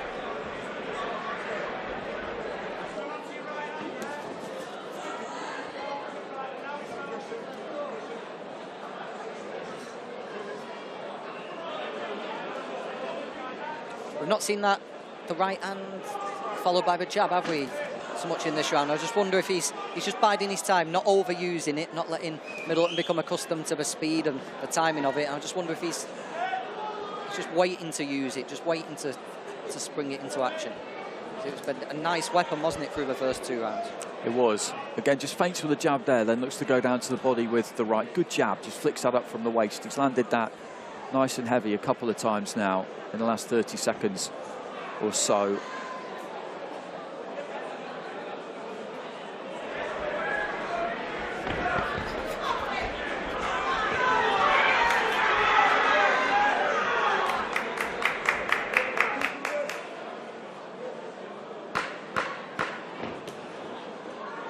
Final few seconds of round 3.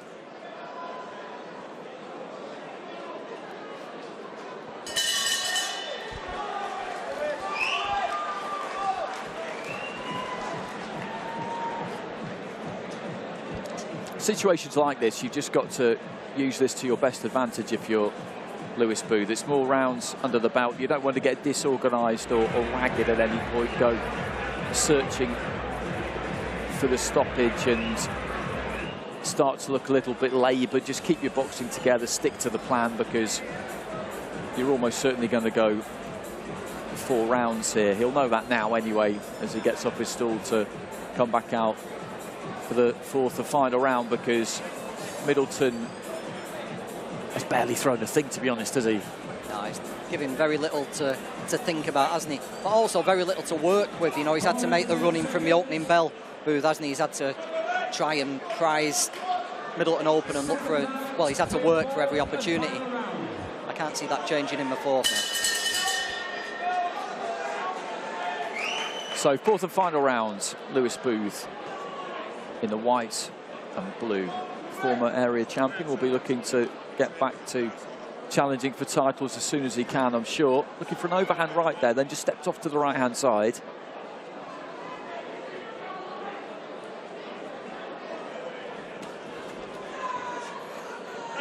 Walking in a little bit square as he lets his hands go. He's done that 2 or 3 times now. It's understandable because there's not really anything coming back from Middleton. There's that kind of right-hand lead. Yeah, this is Booth's 2nd fight back after the coronavirus layoff and everything, but he was an area champion. And when we see fighters like Samuel O'Antwi getting a shot at Esso Eckerman a couple of weeks ago on the Joe Joyce, Joseph Parker bill for the British title, you know, he can't be allowing himself to drift too far away from that, can he? At that when he was the area champion, him and Antwi would have been about the same level, won't they? So, you know, we need to see him move on quickly. You know, he can't stew at this level for much longer, can he? You know, if Lewis Booth's serious about doing what he can, I think we need to see him move on pretty quickly. Maybe get an 8-rounder in, and then early next year be looking at some kind of eliminator. Yeah, I'd agree with that. Good strong right hand there. Just found good distance, came in behind the jab, threw the right hand straight down the middle, and it got through the guard. Midway through round 4.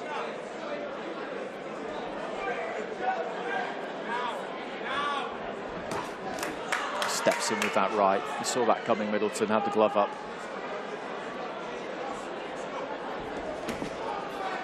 Yeah, just telegraphed it a little bit, but there's been a lot of left-hand work, hasn't there? You know, he's been finishing combinations with a jab, and there's been a lot of double jabs and a lot of lead left hooks, but it was nice to see him try and work the right hand as well.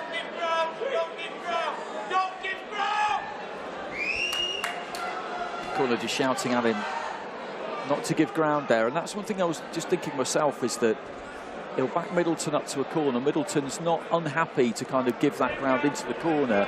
He's had a difficult time keeping him there once he's got him there. Middleton's generally been able to find a route out, because he'll spring in from the outside, let his hands go, and then look to just re-establish that distance rather than stay on him. He's got big, strong legs.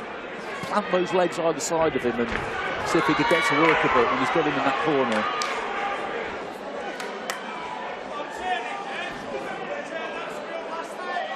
That was nice. Right hand to the body and then a left hand up top. Yeah, it's worked really well for him, that, hasn't it? It's come from different angles, finishing with a jab. Lewis Booth tonight. He's had it pretty much his own way, and he'll be happy just to get back another win, get that momentum building up again, and as we said, hopefully, maybe within the next 6 months we can see Lewis Booth in some kind of eliminator, because he's definitely talented. Yeah, absolutely. Absolutely. He's got plenty going for him. As you said, he's already been an area champion, so he needs to get back to that level and get back there as quickly as he can. Middleton got through the 4 rounds without shipping too much punishment. And when you're in with somebody like Booth, who arrives at the ring in the shape that he's in and starts as positively and energetically as he does, any flickering hope or ambition you might harbour of picking up a prized win on the road, it evaporates pretty quickly, doesn't it? Well, like we said in a couple of the early fights, it's that first round, isn't it? Establish your dominance pretty much straight away. Don't give the opponent any kind of foothold, and you tend to have it your own way. And that's exactly what Lewis Booth did there. That's just experience, isn't it? The guy's early on, still early in the career. We go to referee Reese Carter's scorecard. He scores the contest at 40 points to 36 in favour of your winner from Doncaster, Lewis Booth. He sells a few tickets for Lewis Booth as well, and that's always good news. That's always going to endear you to your promoter. 40 points to 36, 4 rounds to 0. As we were saying, he was out for a couple of years due to COVID, as were so many people. Came back in March. Probably a bit disappointed it's taken until now to get back out again. I don't know what the reasons may have been for that, but as John's been saying, he'll be looking to kick on as quick as he can now, really.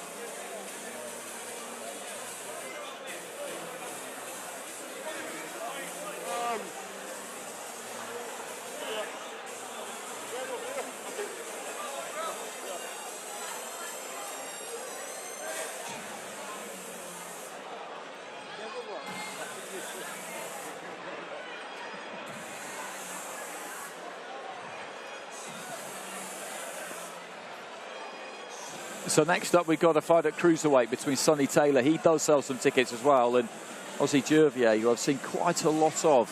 He's been in some good fights, Jervier. Challenged for the Southern Area title a couple of times. Has matched hard from the beginning. He's in the away corner these days, so we'll have to see how much ambition he's got. I quite like Fight 7 because that's a rematch. People might not be aware of that. And Jake Bray is boxing out of the home corner. A rare home corner outing for him, courtesy of the fact that he won that first fight. So Owen Kirk deciding that he needs to go back there 3 wins and 1 defeat on his record so far. Then we head towards the top of the bill. Serjan Bomo, now he's a very interesting away corner guy. Cameroonian Olympian from 2012. I remember doing his fight against Jerome Wilson, which resulted in a terrible brain injury for Jerome. That was the second time Serjan Bomo had beaten him in a row, consecutive victories. He was out of the ring for a couple of years after that. He can really fight. Roman Fury with a pro debut. Reece Mould against Jordan Ellison. Reece was hoping to box for an English title tonight against Hamad Gaz. It didn't turn out, unfortunately. And then top of the shop, we will have Zahid Hussein against Razak Najib for the vacant English super bantamweight title. Ossie, Jervier!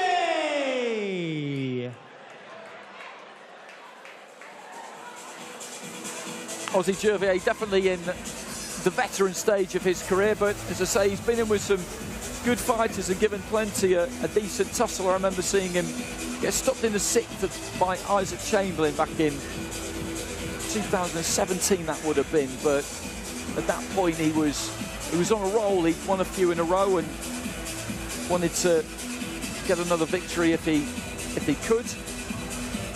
Last boxed at York Hall a couple of weeks ago, over 4 rounds.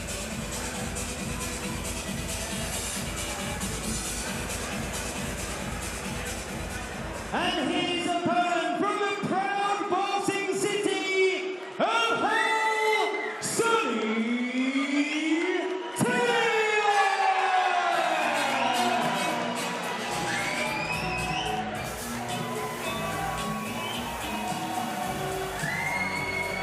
So here comes Sonny Taylor.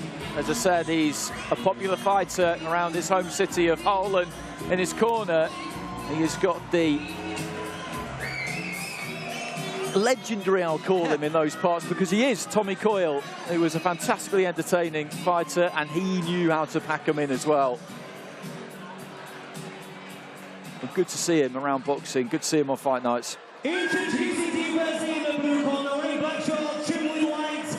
He weighed in at 14 stone, 2 pounds, 2 ounces. His professional record boasts 6 wins from 31 contests. 5 of those wins coming by way of knockout. From London, Ossie Jervier! And his opponent across the ring in the red corner, wearing white shorts trimmed with grey and silver. He weighed in at 14 stone, 6 pounds, 2 ounces. He brings to the ring a perfect professional record of 7 wins from 7 contests. 4 of those wins coming by way of knockout.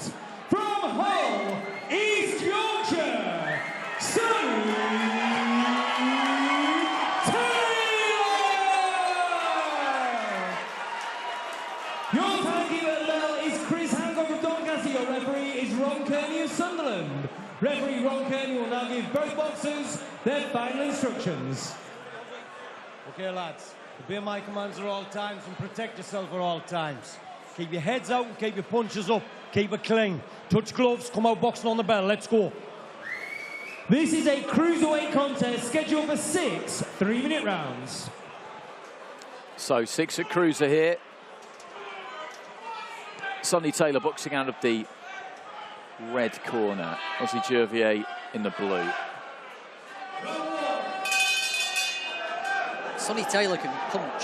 There's been quite a few of Sonny's fights, and we saw Jamie Mellers early in the fight with that power we probably weren't expecting. It seemed effortless. Sonny's more of your traditional cruiserweight banger. You know, when he lands, it has an effect on people. He's got a couple of people out early, a couple of durable people out early.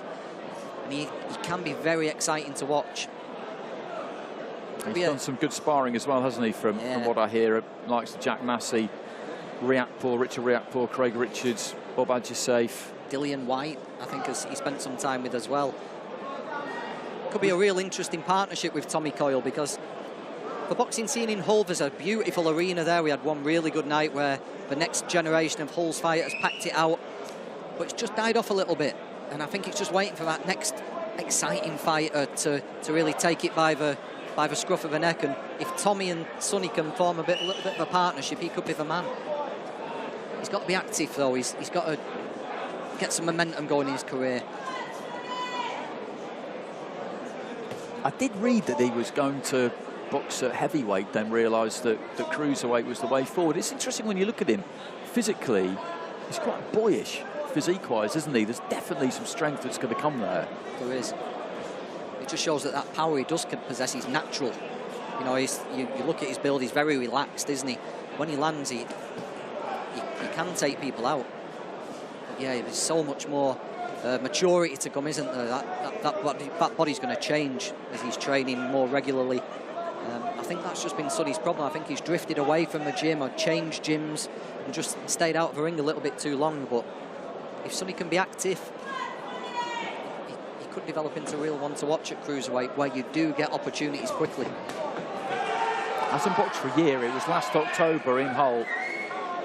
He stopped Christian Donfak Adjafak with a left to the body. Adjafak, another one of the Cameroonians, him and Bomo, Thomas Asomba, Abdon Caesar, all of those lads, they fled into the London night from the Olympic Village, and that's no exaggeration. That's exactly what happened after they had finished at the Olympics, sought asylum and got placed in various parts of the country, mainly in Yorkshire and the North East, and have made a massive contribution actually to the British boxing scene.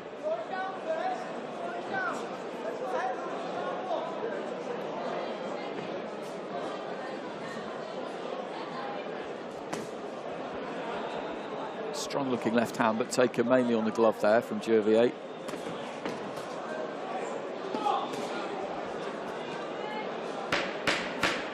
Cruiserweights have always been one of my favourite divisions, Andy. It's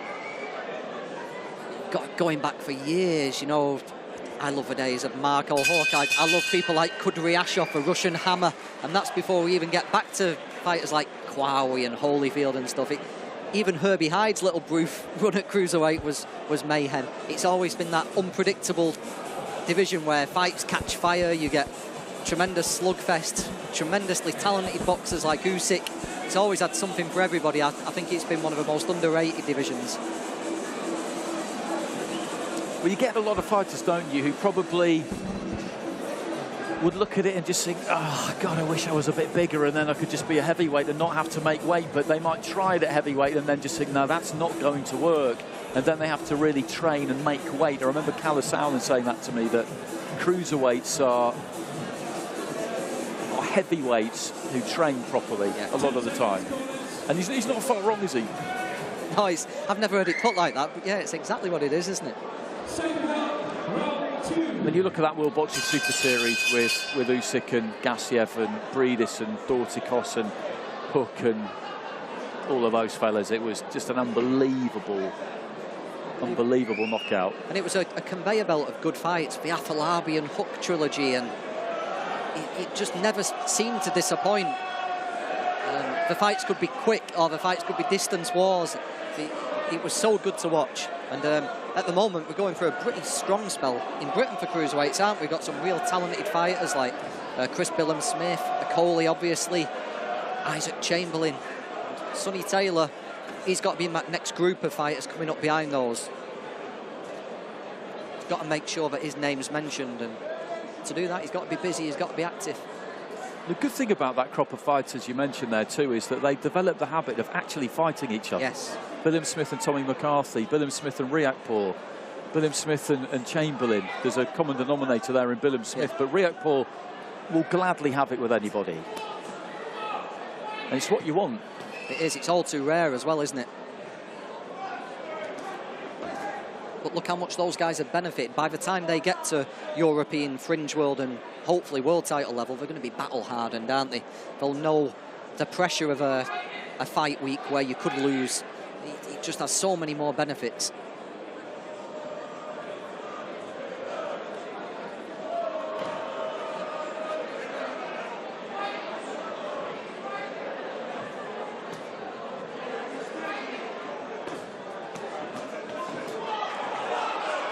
Jervier just opening out a little bit there, looking for the left hand. Taylor won't mind that. Yeah, I think Jervier might have felt a a right up to the body or something, and he retaliated, didn't he? As Yeah, he felt he had to keep Taylor off. I think that's what happened there.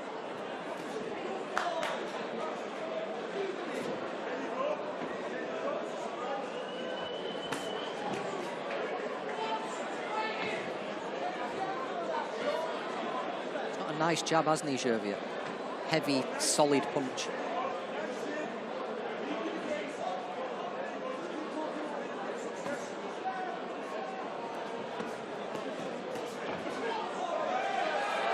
Caught with the right hand there, Jervier, just as he set his feet and was looking to try and work the body a bit.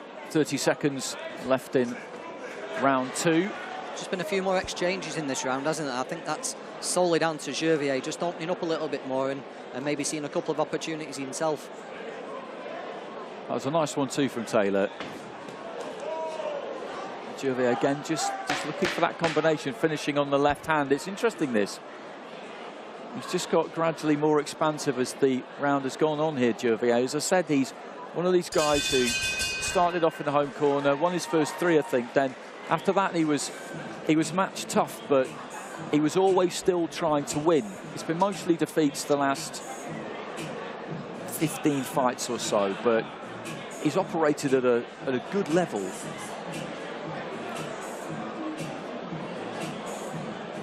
I don't think he's looking at Taylor and thinking that this is anything he hasn't seen before. You know, he's boxed Wadi Camacho, he's been in with Luke Watkins, he's been in with the aforementioned Chamberlain, Ellis Zorro a couple of times, Mikel Lawal. Yeah, I think maybe he just took the first 3 minutes, he'll have looked, obviously he looked at Sonny's record and know that he has taken some people out early. But that, he just seemed to gain some confidence, didn't he, in that second round, and just started taking a couple more risks himself. Be interesting to see how Taylor reacts. Taylor knows he carries another cruiserweight, famously said he carries power. He'll be more than willing to let his hands go himself. If Jervier just does keep this little bit of ambition he showed in the second and maybe builds on it, could get quite entertaining this in 3 and 4. And as we were saying as well, I don't think Taylor will be unhappy with having somebody in front of him who's willing to do that. I don't think Tommy Coyle will be either, because it gives you opportunities. You've got to be careful. But Jervier opening out, showing some ambition himself, as you say, should make for a good fight here going through the remaining rounds.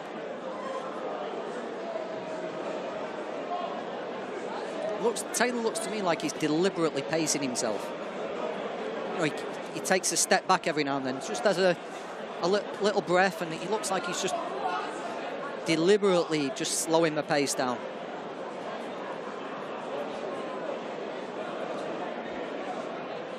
But if it's something Tommy's been working on to try and get away from a little bit of bombs away style we saw early on, and maybe it's been drilled into him.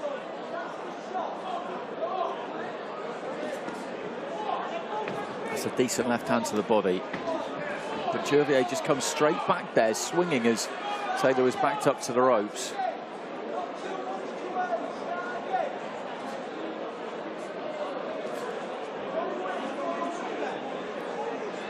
I think it's going to be very difficult to make an impression on Ossie Jervier with single shots, isn't it? You're going to have to put something together. It's going to have to be more thought put into it from Taylor if he's going to make a serious impression on Ossie Jervier.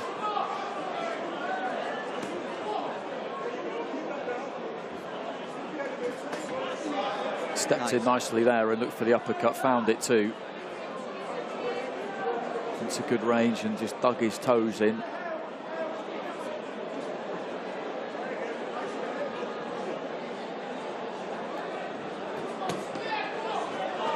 There's that left to the body again, and the left hand just caused Jervier to lose his balance slightly there. I thought his knees could have loosened a touch, but it was just a balance issue, I think, as the left landed.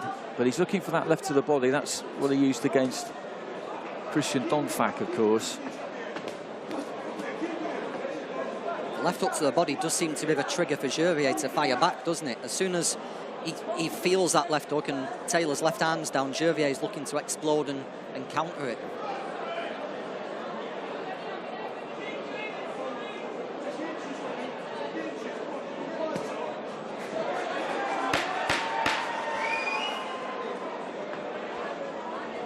He hasn't quite managed to find the route in around the back of the glove for that right hand yet, Taylor, but he's been looking for that as well. And it's a heavy shot. It's one of those heavy kind of sandbag type punches. You can see it move Jervier a little bit, even though he's half blocking it all the time.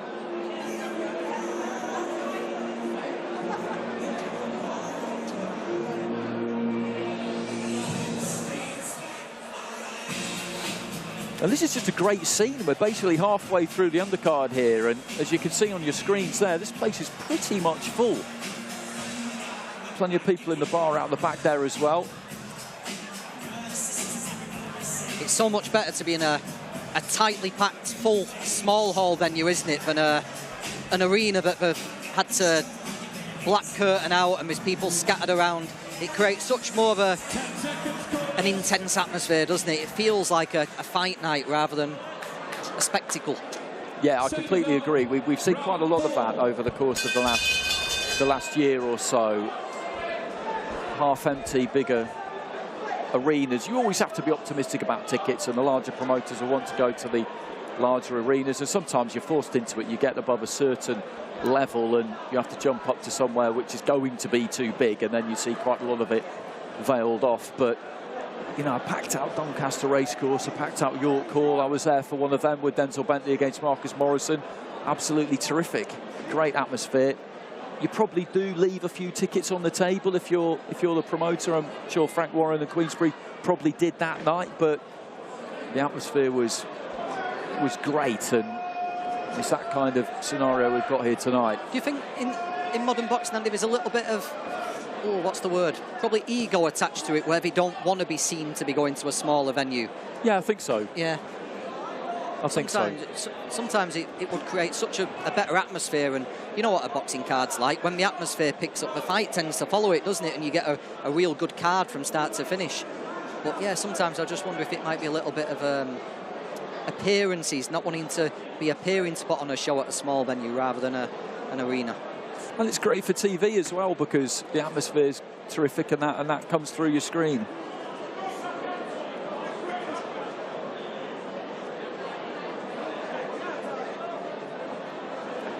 Just short with a jab there, Taylor.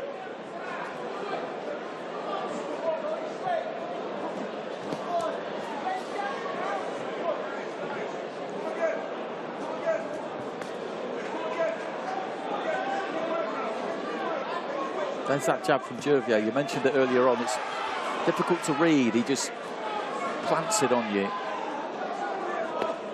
Left to the body. It's not a snappy shot. It's a real heavy, like jolting jab when he lands it.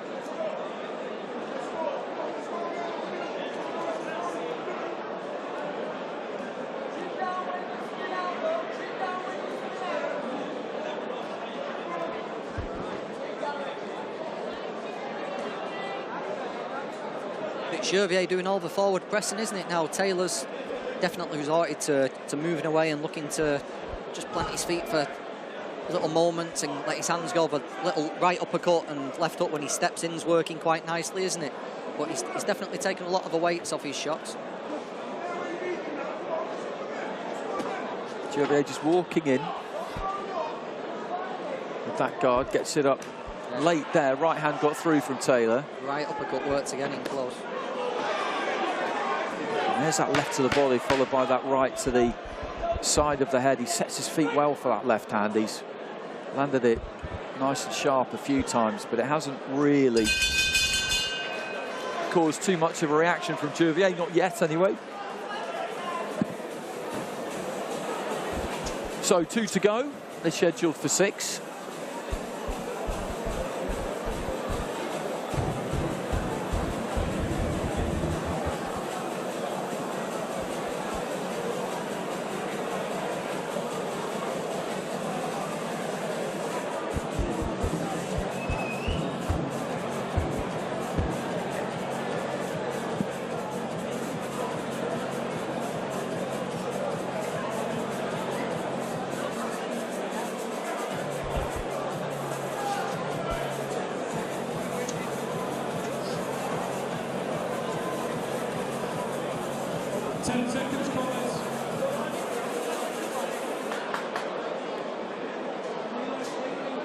Second up, round 5. So into the fifth. It'll be interesting to see what Taylor does in these final 2 rounds. I think you're right, John, when you said earlier on that he's just looking to pace this, and he's got 6 rounds to navigate through here. But I would like to see him just take the initiative a bit more. Yeah, just force the pressure onto Jervier, see how he can cope with going backwards.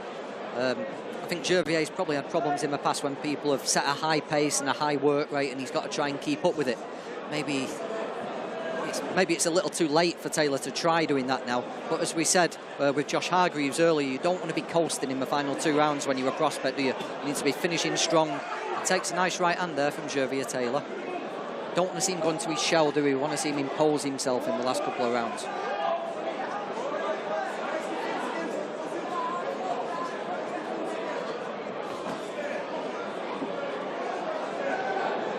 He should be able to do it, shouldn't he? It's not been a hot pace. He's not had to work hard. He's not been under pressure. He's pretty much dictated things. So if he wants to take it up, Sonny Taylor, that's what we really need to see now. Jervier again, he comes in quite square and then just plants that left hand in. He's looking for the right hand over the top there, Taylor. Again, just finds the left into the body. But Jervier's more than happy to mix it up on the inside there. 1-2 from Taylor, crashes into the gloves, and again.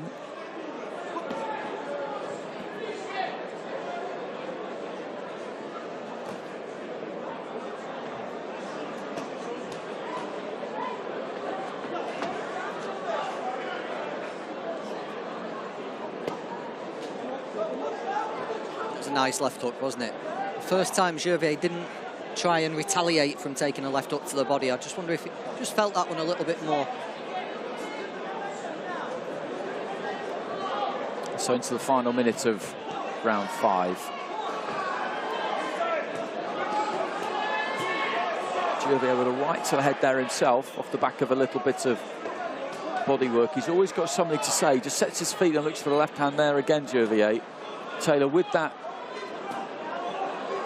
right hook almost, and I just think that that time the left he hooks, almost did land it. I think the left hooks might have started to just take a little bit of a toll on Jervier. I think he's taken 3 or 4 real solid ones, and Taylor just beginning to have a little bit more success. He's just stopped retaliating to them. That was his trigger almost in the first 3. Oh, that was low. That was low. Yeah. That was really low. Really low. And being the experienced campaigner he was, that was just getting a little bit tougher for Ossie Jervier there. He'll take as much time as he needs to... He'll take as much time as he needs to just gather himself and make sure he can see out the remaining round nice and safely.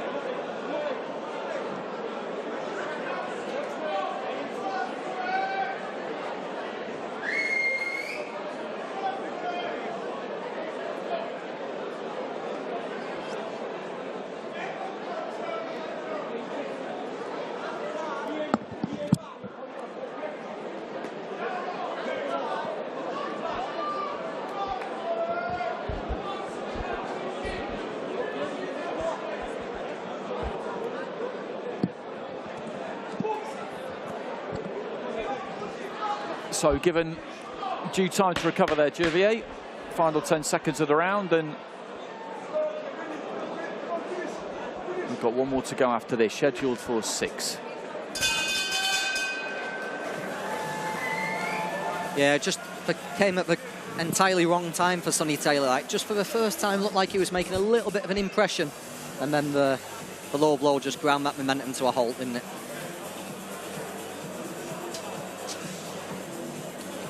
What do you think, Andy? First time you've seen Sonny Taylor live? Yeah, he looks nice and organised, and as we've been saying, there is definitely more to come from him physically when you look at that frame. And Jervier's a decent fighter. We've outlined his credentials. And although he does generally lose on the road these days, he's not what you would describe as a typical out-and-out away corner fighter. He's always got something to say. When you get to him, he always wants to answer back. That's his reflex, as you rightly pointed out when that left hand to the body has been landed, and Taylor, I think, has taken his time here. He's been quite methodical, and that left is beginning to just return some dividends. I think the plan here for him, really, from the trainer, from Tommy Coyle, was to get the 6 rounds under his belt. That is what it looks like, isn't it? Yeah. And if you find that sweet shot and you knock somebody out, fantastic. But as the old adage goes, you should never go looking for it anyway, because it makes it less likely to happen. But I think they wanted 6 rounds here, and it's what they're going to get. Yeah, he was crash brand bollock early in his career, and that's not going to work with these tough guys like a Bilham Smith or a Chamberlain. You know, they'll soak that up, and when you're tired, they're going to take you out. So maybe Tommy's just drilling it into him. We've got to pace ourselves, we've got to choose our moments for attack, and it does look like that's what Sonny's been working on pretty much from the opening bell.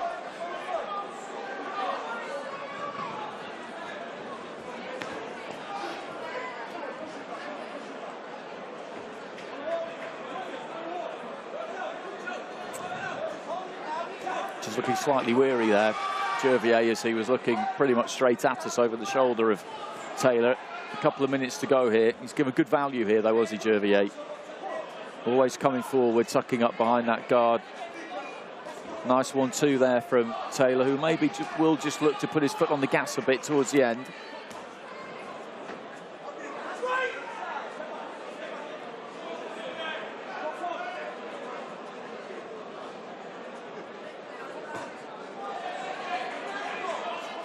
Couple of little marks on Taylor as well. You know, he's not had it easy, has he? You know, although he's set the pace, you know, he's dictated pretty much what's happened. That jab from Jervier's been good, and when Taylor has landed something, Jervier's tried to respond, particularly in the first 3 or 4 rounds.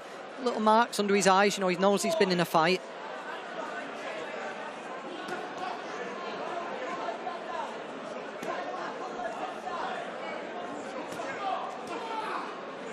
Right to the body, then looks for the uppercut there, Jervier, into the final minute. No, it's definitely been a worthwhile outing, this. He hasn't boxed for a good while. 1-2 has just wobbled Jervier slightly there, and as is his instinct, he just looks to fire back himself, but he just found the range nicely with that 1-2 there, Taylor, and again, looks to do exactly the same thing, and he's just crunching that one home. It's half blocked, but not completely. He's really turning the knuckles down into that, wasn't he, Taylor?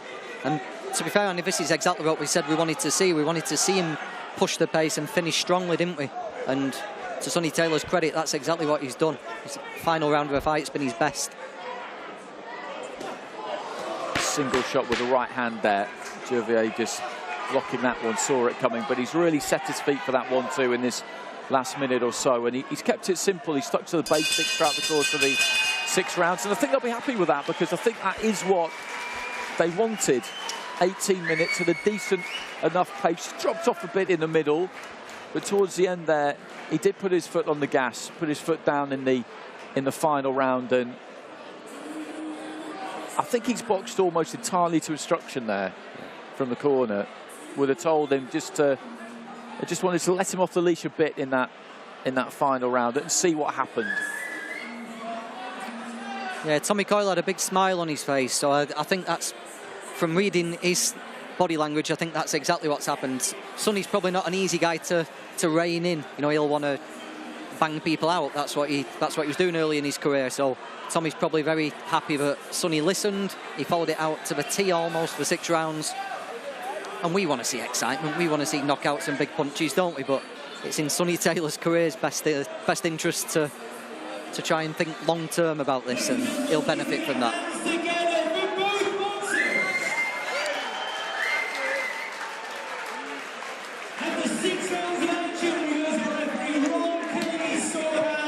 He scores the contest at 59 points to 55 points in favour of your winner from home, Sonny Taylor!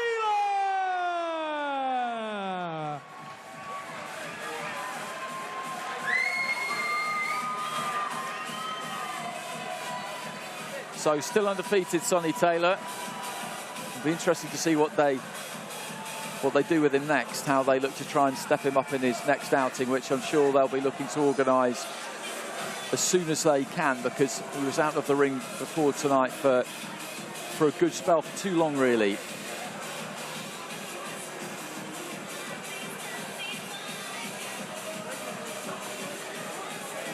Yeah, there's a fantastic new arena up there in Hull, Andy. And when you've got fighters like Conor Coghill and Sonny, they're more than capable of selling that out. You know, it's a city that loves live sport. You saw how they responded to Luke Campbell and Tommy Coyle. So if you can just get some good fights on, get Coghill back active, get Taylor back active, there could be some good nights up there. So Levi Smith against Jamie Quinn coming next, and then the rematch between Jake Bray and Owen Kirk. I'm looking forward to that one. 4 at lightweight, then 6 at super welter, then Jake Goodwin tangling with Serge and Bomo, and that will be our undercard done and dusted. And now the action continues with a lightweight bout scheduled for 4 3-minute rounds. Ladies and gentlemen, in boxing, we like to mark certain landmarks. Our first boxer to the ring this evening will contest his 150th professional bout. Please put your hands together, give a massive welcome for Stockport's Jamie Devil Child Quinn.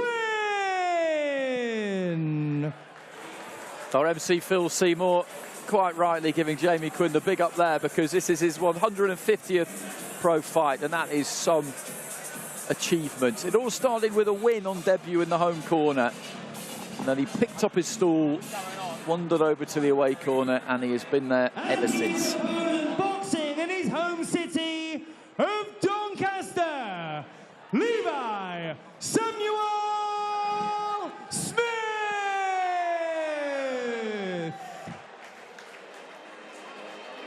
Levi Smith, another local fighter, young fighter too, 21 years old, 3 fights and 3 wins. I saw his debut actually I wasn't there, but it was one of Al Siesta's Cold Wars, the second series in Minsk in November 2020. That was some classic Siesta work to get Fight Night series on over in Belarus to combat COVID, and he won that one over 4 rounds. He's had a couple of wins since. The last one was here back at the end of May. Yeah, we had a raft of British fighters going out there, didn't we? Some of them taking risky fights as well in the middle of a pandemic. Introducing to you firstly in the blue corner, wearing blue shorts, he weighed in at 9 stone, 11 pounds. Boxing this evening in his 150th professional contest, from Stockport, Jamie Devilchild Quinn. And his opponents across the ring in the red corner, wearing navy shorts trimmed with sky blue. He tipped the scales at 10 stone exactly.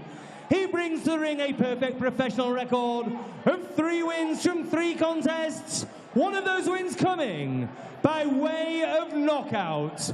From right here in Doncaster, Levi Samuel Smith. Your timekeeper is Peter Humphrey of Doncaster. Your referee, Rhys Carter of Cardiff, will now give both boxers their final instructions. All right, gents, professionals, you know the rules. Keep it clean, listen to my instructions, defend yourself at all times. Good luck, shake them up. This is a lightweight bout scheduled for 4 3-minute rounds. So Levi Smith with Sean O'Hagan in his corner. Josh Warrington's just arrived actually. Sat on the far side of the ring next to Steve Wood. So here we go.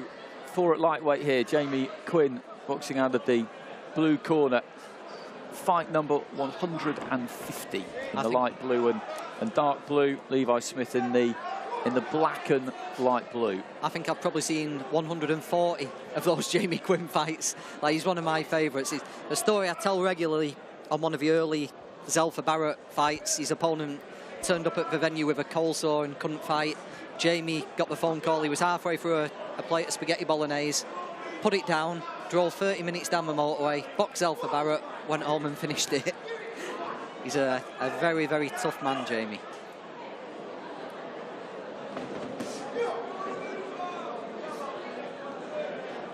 Smith, who was a decent amateur by all accounts. I saw in his record that he got to a ABA Youth semi-final against Adam Azim. Lost to Azim, who's making great strides as a pro these days under Shane McGuigan. real rising star he looks to be. He's all business, isn't he, Levi Smith? You can tell, you know, the way he started this fight, there looks to be a little bit of meaning behind everything he's throwing. There's plenty of fate, it's nice and sharp start.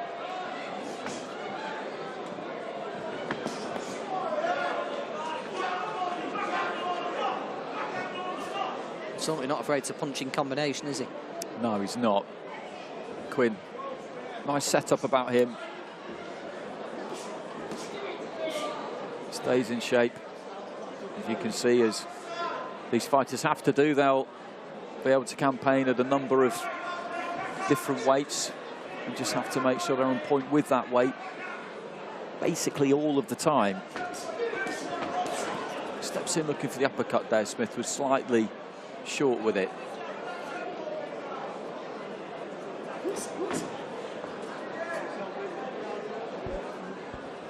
Just talking to him, Quinn, isn't he? That usually means one of two things, doesn't it? It usually means either trying to draw his sting or he's felt something. One of the two. He was getting stuck into a bit of that quite early when they called him to the centre of the ring. I think Quinn and fighters like him, they just get it in their nostrils if they think they've got someone up against them who's really at it on the night and is really fancying making an impression and wants to use them to do so. And they'll do anything they can right from the very beginning just to try and take their focus away ever so slightly. Nice start by Levi Smith, though. You know, taking the centre of the ring. He's plenty of variety. He's moving in and out.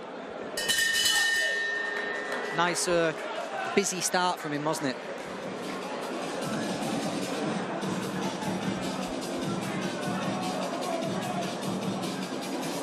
He's got the full team from the gym supporting him, hasn't he? He's got IBF featherweight champion Josh Warrington watching on the far side. There's lightweight champion Maxie Hughes here in the corner holding the bucket. Sean O'Hagan, Frank Hopkins, a fully fledged member of the team. Absolutely, Maxie Hughes, the COVID king. Yeah. You look at what happened to his career since the pandemic. It's been absolutely tremendous, and you really do love to see it, because you see fighters who battle hard, who work hard, who get themselves into positions to challenge for titles. It doesn't quite go their way, and you just begin to wonder whether it's going to happen. It was much the same with Josh Wale, wasn't it? Yeah. From this part of the world as well. And then all of a sudden it does happen, and they're on a roll then. And all of that work, Jason Cunningham, another one, all of that work that they put in down the years, and that refusal to give in, that refusal to give up hope. It's what the sport's all about in so many ways.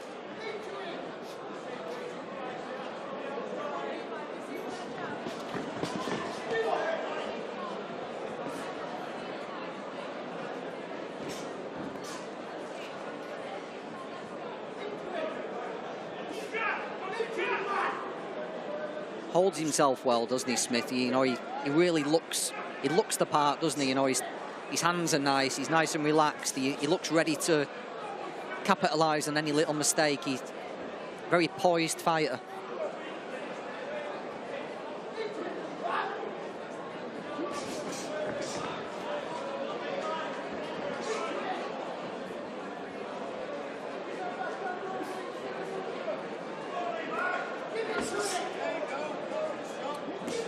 Quinn's just shut up shop for the time being, hasn't he? He's not willing to offer any little windows of opportunity for Levi Smith.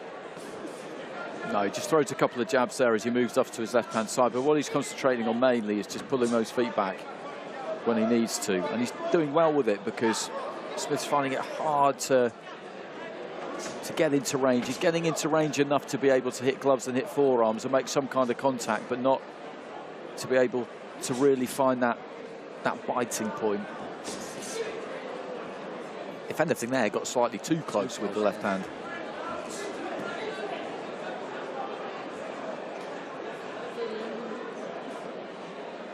That's really the main job if you're on the road. If you can mess with a fighter's distance, then that's how you get through, isn't it? Because if you control the distance, you control the fighters, as people generally say, and it's true.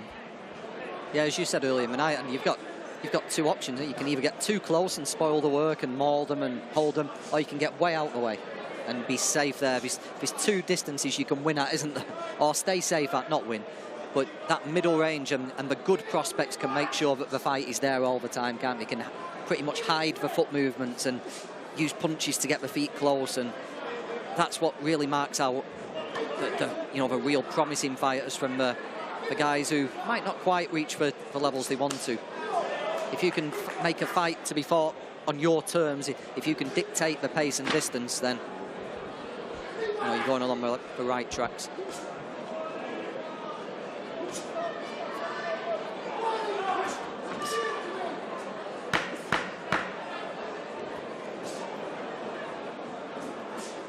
But it's nice and busy here, Smith. Just feinting with that front foot, in and out with that front foot. Backs Quinn up to the corner at the end of the round.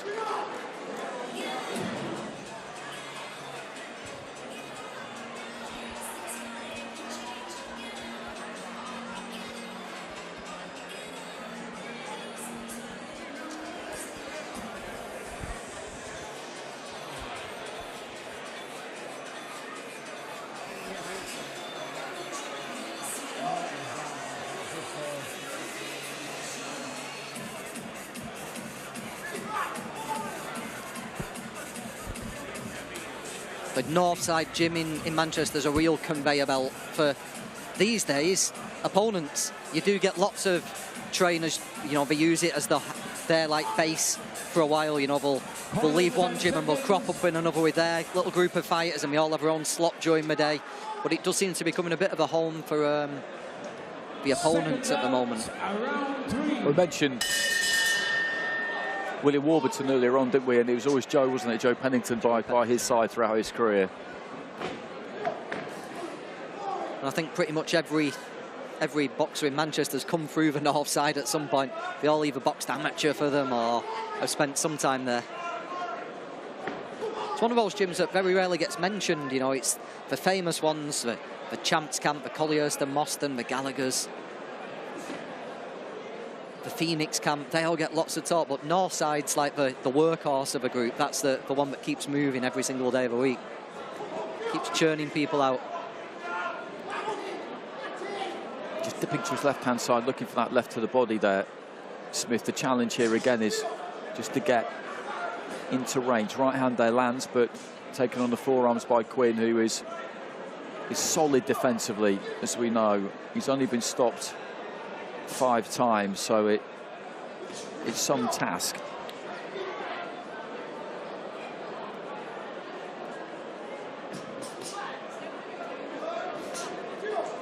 Yeah, always by real good fighters and heavy punches. I remember being there when Anthony Kakachi stopped him, but it's a very, very rare occasion anybody really makes an impression on Jamie Quinn.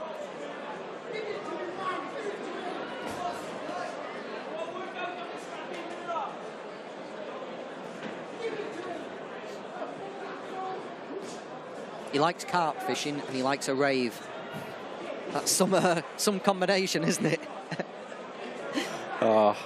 Somebody somewhere at some point has combined those activities, I'm sure. I'm not quite sure how that would go, but...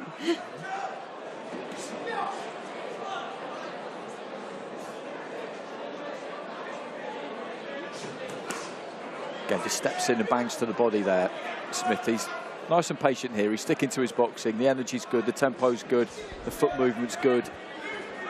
There's nothing you can really point at here and say that he's not doing right. He's just in with somebody who knows how to defend himself, knows how to protect himself.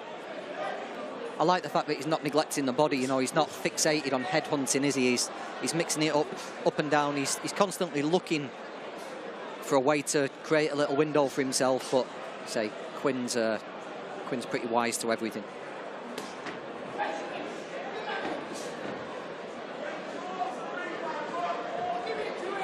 There's a long gap between his first and second pro fight. I mentioned that outing in Minsk in late 2020. He didn't box again until February this year in Leeds.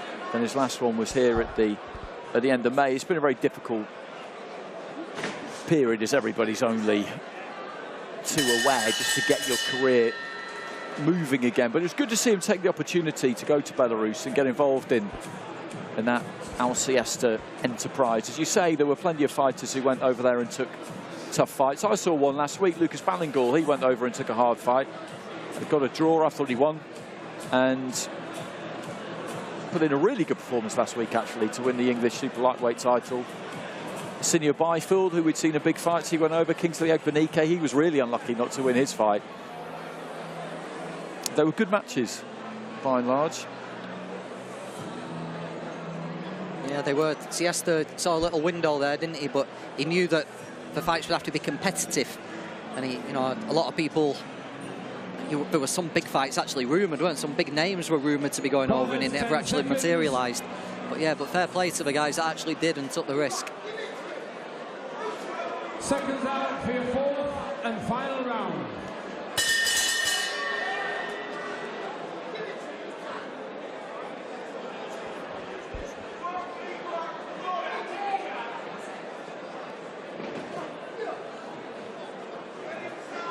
So into the fourth and final round.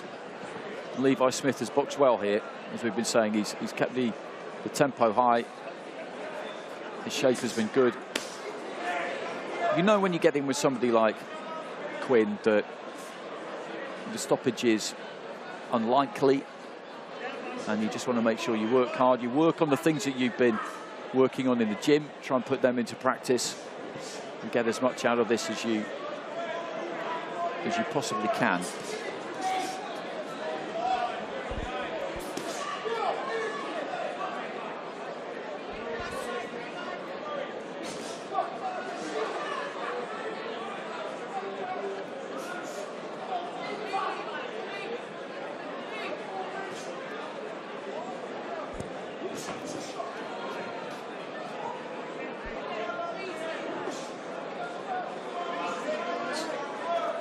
As we said, I don't think there's much more Josh Hargreaves, beg your pardon, Levi Smith could have done here, really. And, you know, he's maintained that pace, hasn't he? You know, he's kept the ideas going, he's moved his feet, he's painted lots.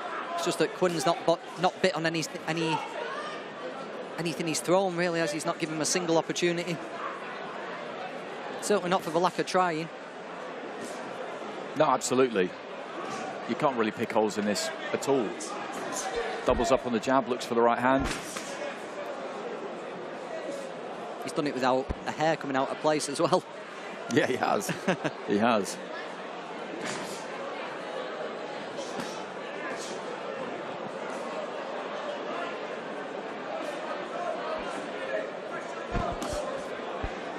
It's that left hand to the body, and that just shows you what Quinn's conditioning is like, because that was a good solid shot. And he didn't flinch.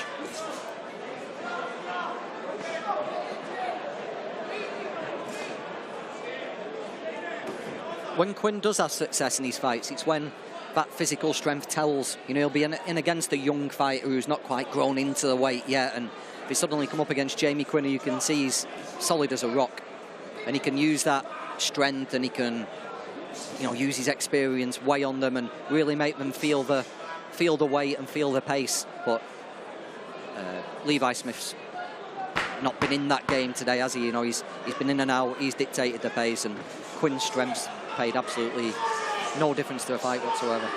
Final few seconds, Quinn just celebrating almost. Big embrace between the two. He got plenty out of that, Levi Smith. Jamie Quinn, in fight number 150, gets through to the final bell, as he almost always does.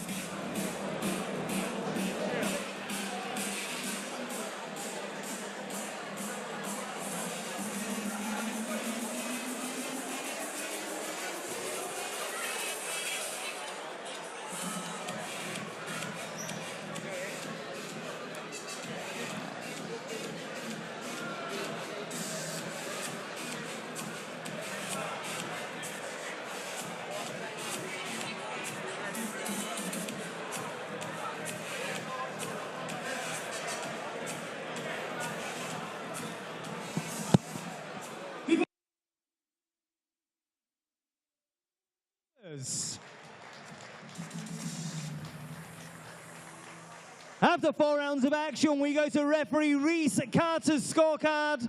He scores the contest at 40 points to 36 in favour of your winner from Doncaster, Levi Samuel Smith. So Smith with a win there.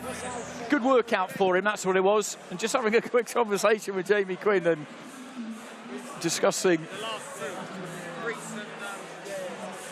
what happened between the pair of them there over the 12 minutes, comparing notes.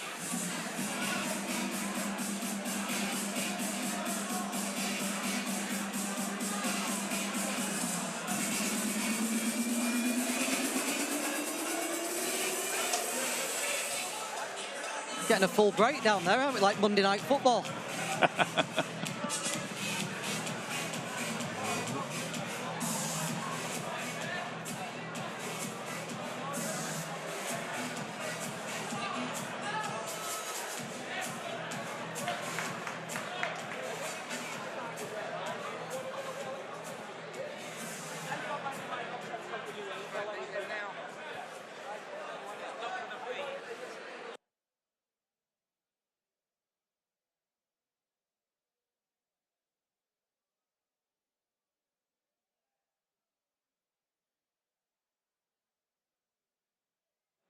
And now we come to a super welterweight bout scheduled for 6 3 rounds. We welcome to the ring firstly from Morecambe, Lancashire, Owen, the Captain Kirk.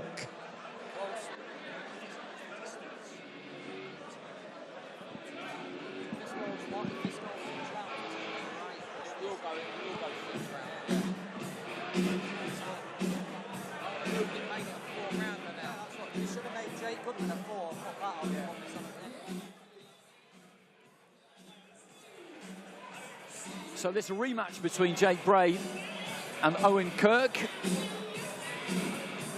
over the 6 rounds. They first met in April in Blackpool. Bray won it 39-37, so 3 rounds to 1, which wasn't supposed to happen when you look to the respective records of the 2 fighters, but that is exactly what did happen.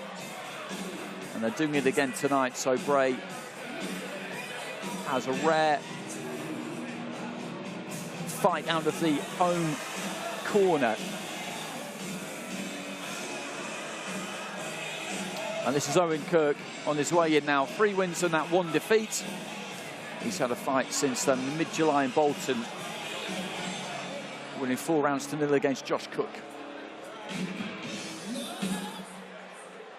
And his opponent, known locally as the Stainforth Chuck Norris. He is Stainforth's Jake Bray.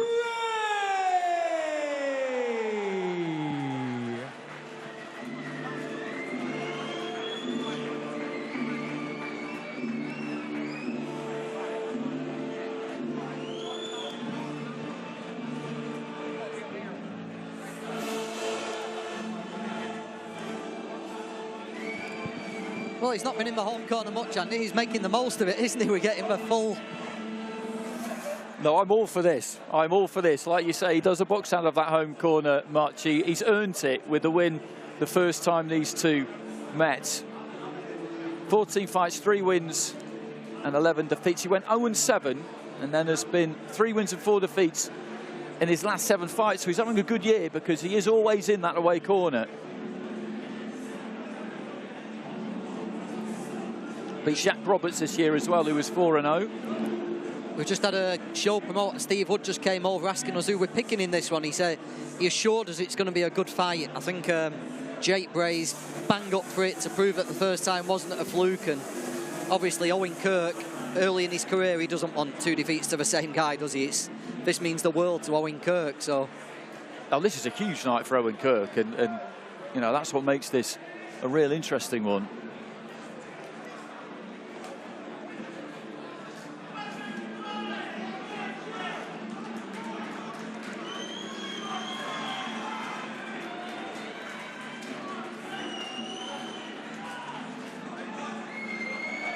Introducing to you firstly the blue collar wearing black shorts trimmed with gold from 4 contests. contests his professional record, reached 3 wins and just 1 defeat.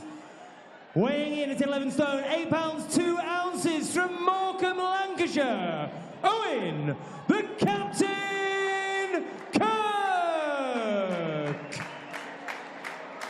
And his opponent across the ring in the red corner, wearing white and blue shorts trimmed with gold, he tipped the scales at 11 stone, 10 pounds 4 ounces. His professional record boasts 3 wins from 14 contests. From Stainforth, where he's known simply as the Stainforth Chuck Norris, Jake Bray. Your timekeeper at the bell is Chris Hancock of Doncaster. Your referee is Ron Kearney of Sunderland. Referee Ron Kearney will now give both boxers their final instructions. Okay, boys. Obey my commands at all times and protect yourself at all times. Keep your heads out, keep your punches up, keep it clean. Touch gloves, come out boxing on the bell. Let's go. This is a super welterweight bout scheduled for 6 3-minute rounds. So Kirk in the black, Bray in the white and blue. The Stainforth Chuck Norris, as he was announced there by Phil Seymour. I'm all over that nickname. That's absolutely I like tremendous. Captain Kirk as well. The 2 very good ones, 2 very, very good ones. So here we go. It's a rematch, as we know. A lot at stake here. You can feel the intensity. It's just gone up a notch, hasn't it? You absolutely can. It means the world to both of these guys. Concentration on Jake Bray's face. So we've got Owen Kirk, who's the prospect, isn't he? Owen Kirk was boxing out the home corner last time they fought. Jake Bray's the hard-working, as you can tell by the styles pretty much, the hard-working fighter. Looking for that 1-2 there. Kirk Bray just pulling back, took it on the gloves. The left hand seemed to land there. I think that was more of a balance problem for Kirk than the fact that he was hurt, but he took a little step off to his right hand side, and for a second there he looked slightly wobbly. That first round's going to be so important, isn't it, for Kirk? If Bray can just shake that confidence again, you know, just bring back those memories of what happened last time. Make Kirk's task much, much more difficult. Well, this has started at a good pace. There was a nice uppercut up the middle there from Kirk as he just stepped off to his right-hand side. Bray just sticks out the tongue, and these two not having to go looking for each other here at all.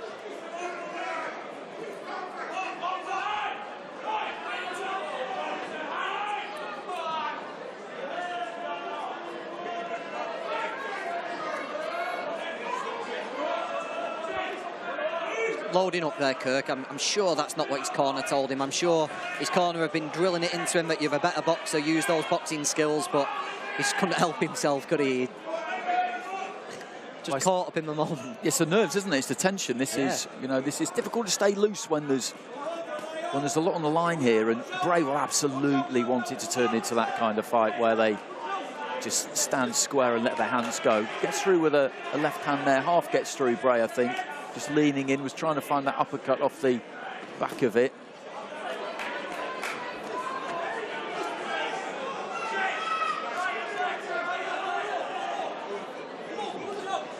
Had some success, Jake Bray, in this first round. He's made it into his kind of fight. Just leaning in, trapping him on the ropes a little bit there, Kirk, who gets off them eventually, and that's not where he needs to be, really. Comes in behind the jab again, throws that right into the body, moves straight onto the shoulder and trying to just cuff round the back of that guard, looks for the uppercut, and this is good stuff from Bray. This is good stuff.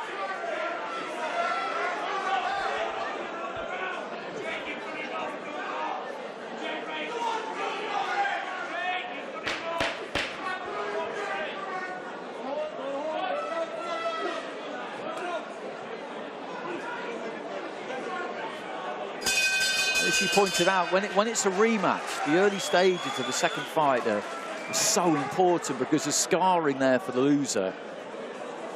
And there's the absolute opposite for the winner. Yeah. You could get the wind in your sails again really quick if you've won that first fight.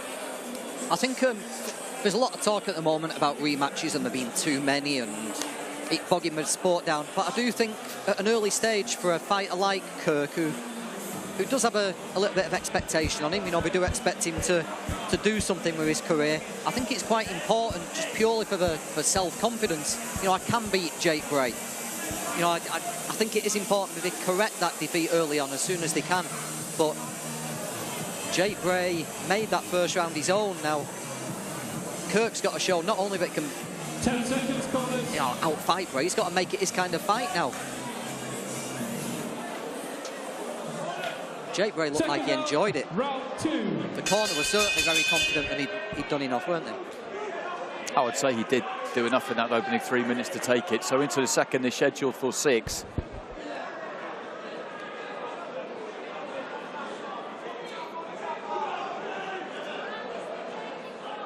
A slight delay at the start of the second round.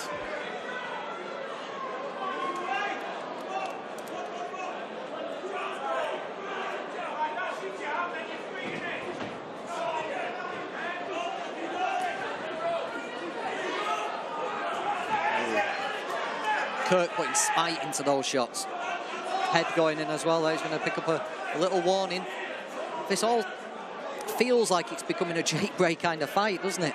You know, becoming messy and dirty, and Kirk not using his skills. But that was quite an interesting start from him, I thought. He's looking to impose himself a bit there.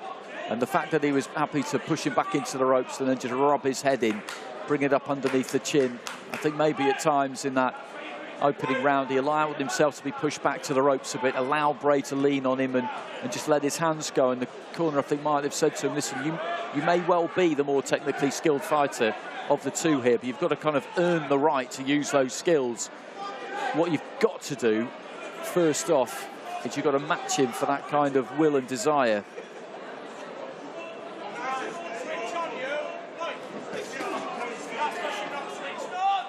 Throws a left hook and then just moves off there, Kirk. Just a little bit of blood in the end of his nose there. Nothing major at all.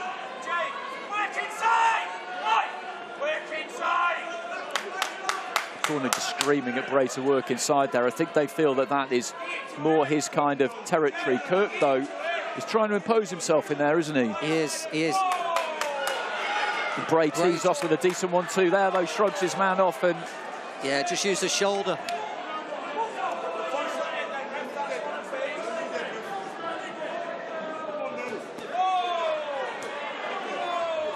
Yeah, it looks almost like Kirk was trying to beat Bray at his own game just to send home a message, wasn't it? That I can outbox you, but I can also outfight you.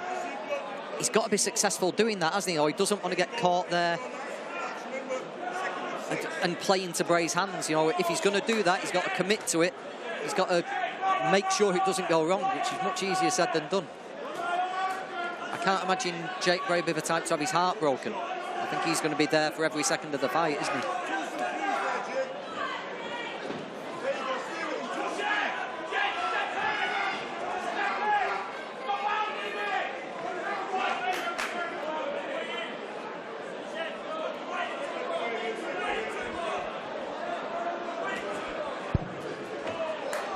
Decent combination there from Bray. Half blocked by the gloves, most of them, but it was a 3-4 shot combo and he set his feet nicely.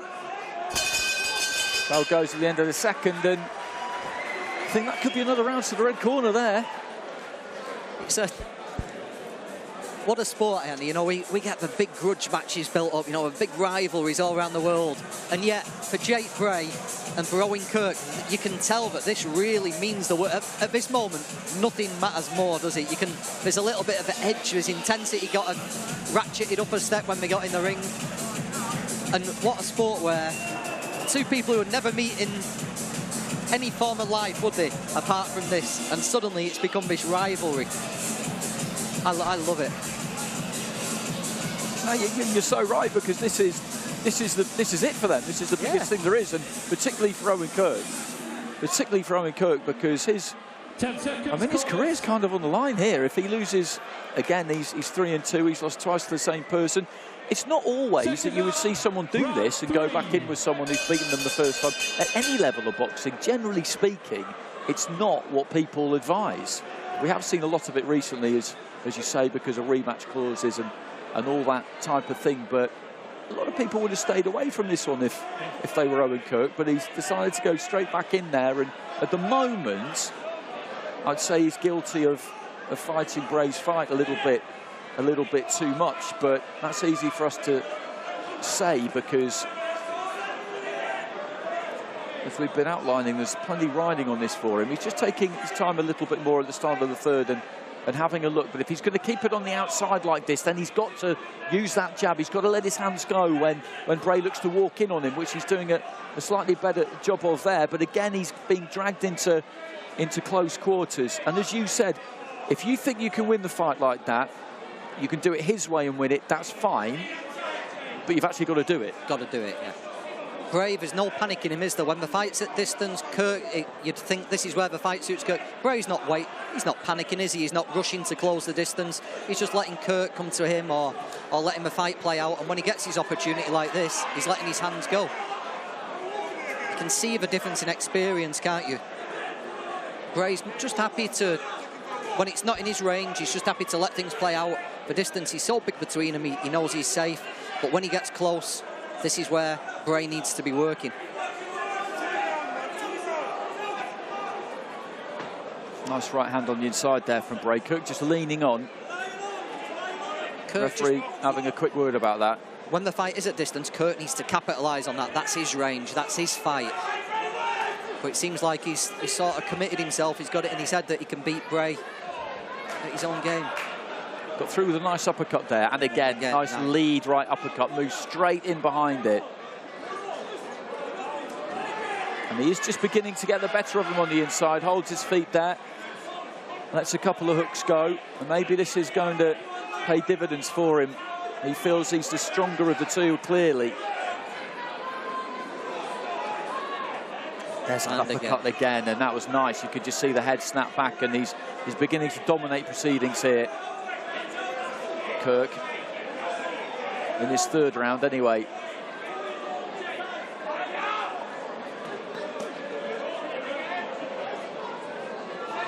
Just making Bray miss there as well, you know. Those hooks that Bray's been throwing when they've been in close have been landing around the ears, around the back of the head in the first two rounds. The first time there, Kirk came out and exchanged. Bray looked to get something off himself, and Kirk made him miss completely. Best round of a fight by far for Owen Kirk. Absolutely, and maybe his confidence in doing it this way is justified, is founded.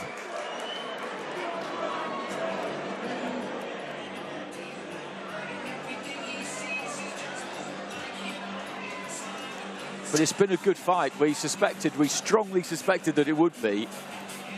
Got the end swell out there, just slight bump maybe on the left cheek of Owen Kirk. I think it's precautionary more than anything else. And in Jake Bray's corner, it's not as if they're caught between styles here, is there? They know exactly what he's got to do to win. It's going to be a motivation job, I think, for Jake Bray in that corner. Yeah, that's absolutely what it looks like from Jimmy Harrington. He's right up close to his fighter there, just kind of massaging his temples, rubbing those ears, just talking to him, and just telling him that this is how it's going to have to be for him. It's one of the many great things about boxing is that just more than almost any other sport you can think of, people talk about how much people want it and all that kind of stuff, and it gets on my nerves after a while, to be honest, but never in boxing, because very often that is what it comes down to. Yeah, that's a tough round for Jake Bray, wasn't he? He got beat at his own game, off a younger, more talented, let's say it, fighter. It would have been very easy for him to mentally check out then. The fact that he's come out firing like this in the fourth round just shows that, and it just shows how much it means to him, how much he wants it. Threw one a little bit late there, to say the least, after the call to break was given. It didn't miss by much, and Kirk just raised his eyebrows. Looking for that uppercut again there, Kirk, and then goes to the body with the left hand. This is a gruel of this, really is. A minute into round 4, the way they've chosen, both of them, to go about this. It's not that Kirk has been dragged into Bray's kind of fight. He's willingly gone there, hasn't he? He has. And imagine the confidence boost this will give him if he rights that wrong on his record, scratches that out, and he does it by beating a man at his own game. You know, he's like kind of proving a different aspect to his game, isn't he, as well? Doing the world of good. He's doing his confidence wonders if he can do it. Just looks like Bray's feeling the pace as well, doesn't it? Hands at his hips there when he was just getting some instructions from the referee. Just walking him back, Kirk, much easier now as well.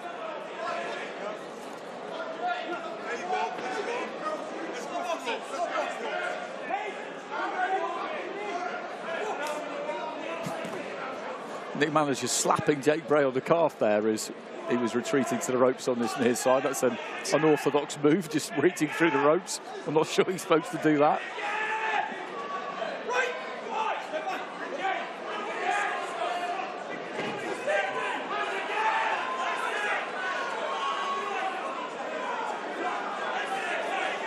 Nice left-handed to the body there from Kirk. Just managed to find himself a little bit of room, and then for the uppercut as well there. He's used that uppercut nicely. There's very little room on the inside there, isn't it? And Bray, a lot of the time, he's looking for those hooks. You need a bit more room for them. Yeah, but the little flashes of quality and the ability to find those punches when it's so confined space, where there's no room to work, that's what's just separating them, isn't it? Kirk's finding that right uppercut. That's probably been the highlight punch of the fight, hasn't it? Whereas Bray's a bit more workmanlike, but the flashes of quality are coming from Kirk, and he's also looks the stronger man as well.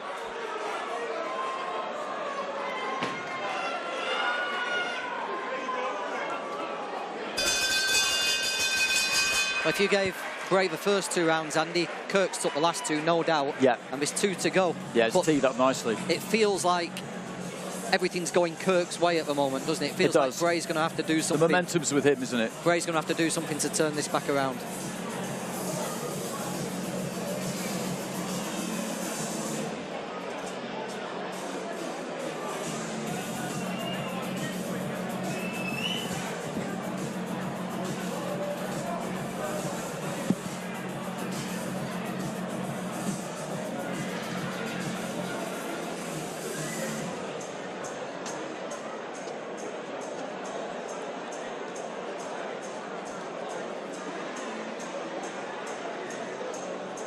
Seconds, corners.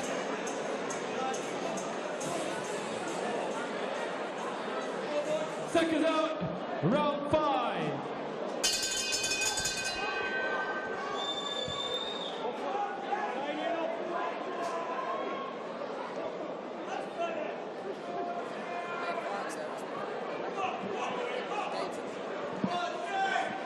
So 2 to go here. This has been very entertaining so far, as we suspected that it would be. We've got it 2 rounds apiece. Owen Kirk is in the black and gold, Jake Bray in the white and blue, and this is the second time that these two have done the dance, as we know. Good right hand there from Kirk, who just really set his feet, planted his feet, and let his hands go.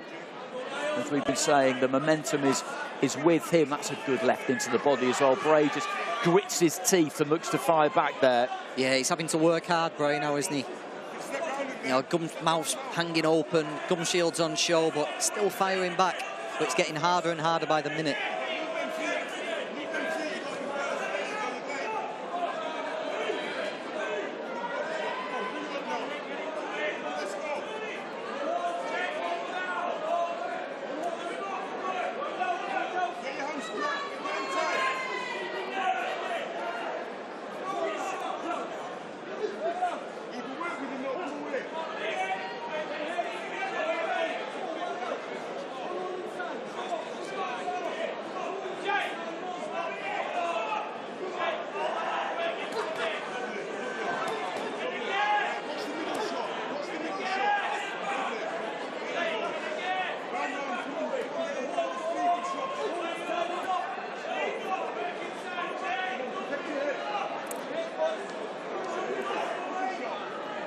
So just over a minute remaining in round 5.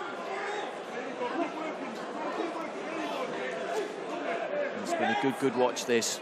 Unfortunately, when we get to the end of this 5th round, we're going to have to leave you. We've got the TV section of the card starting on Sportystuff TV over on Sky at 9:40 5, and the timings, due to every fight going long, just haven't quite worked out. So apologies for that, but we will keep you informed. We will let you know what happens with the result if you head over there and stay with us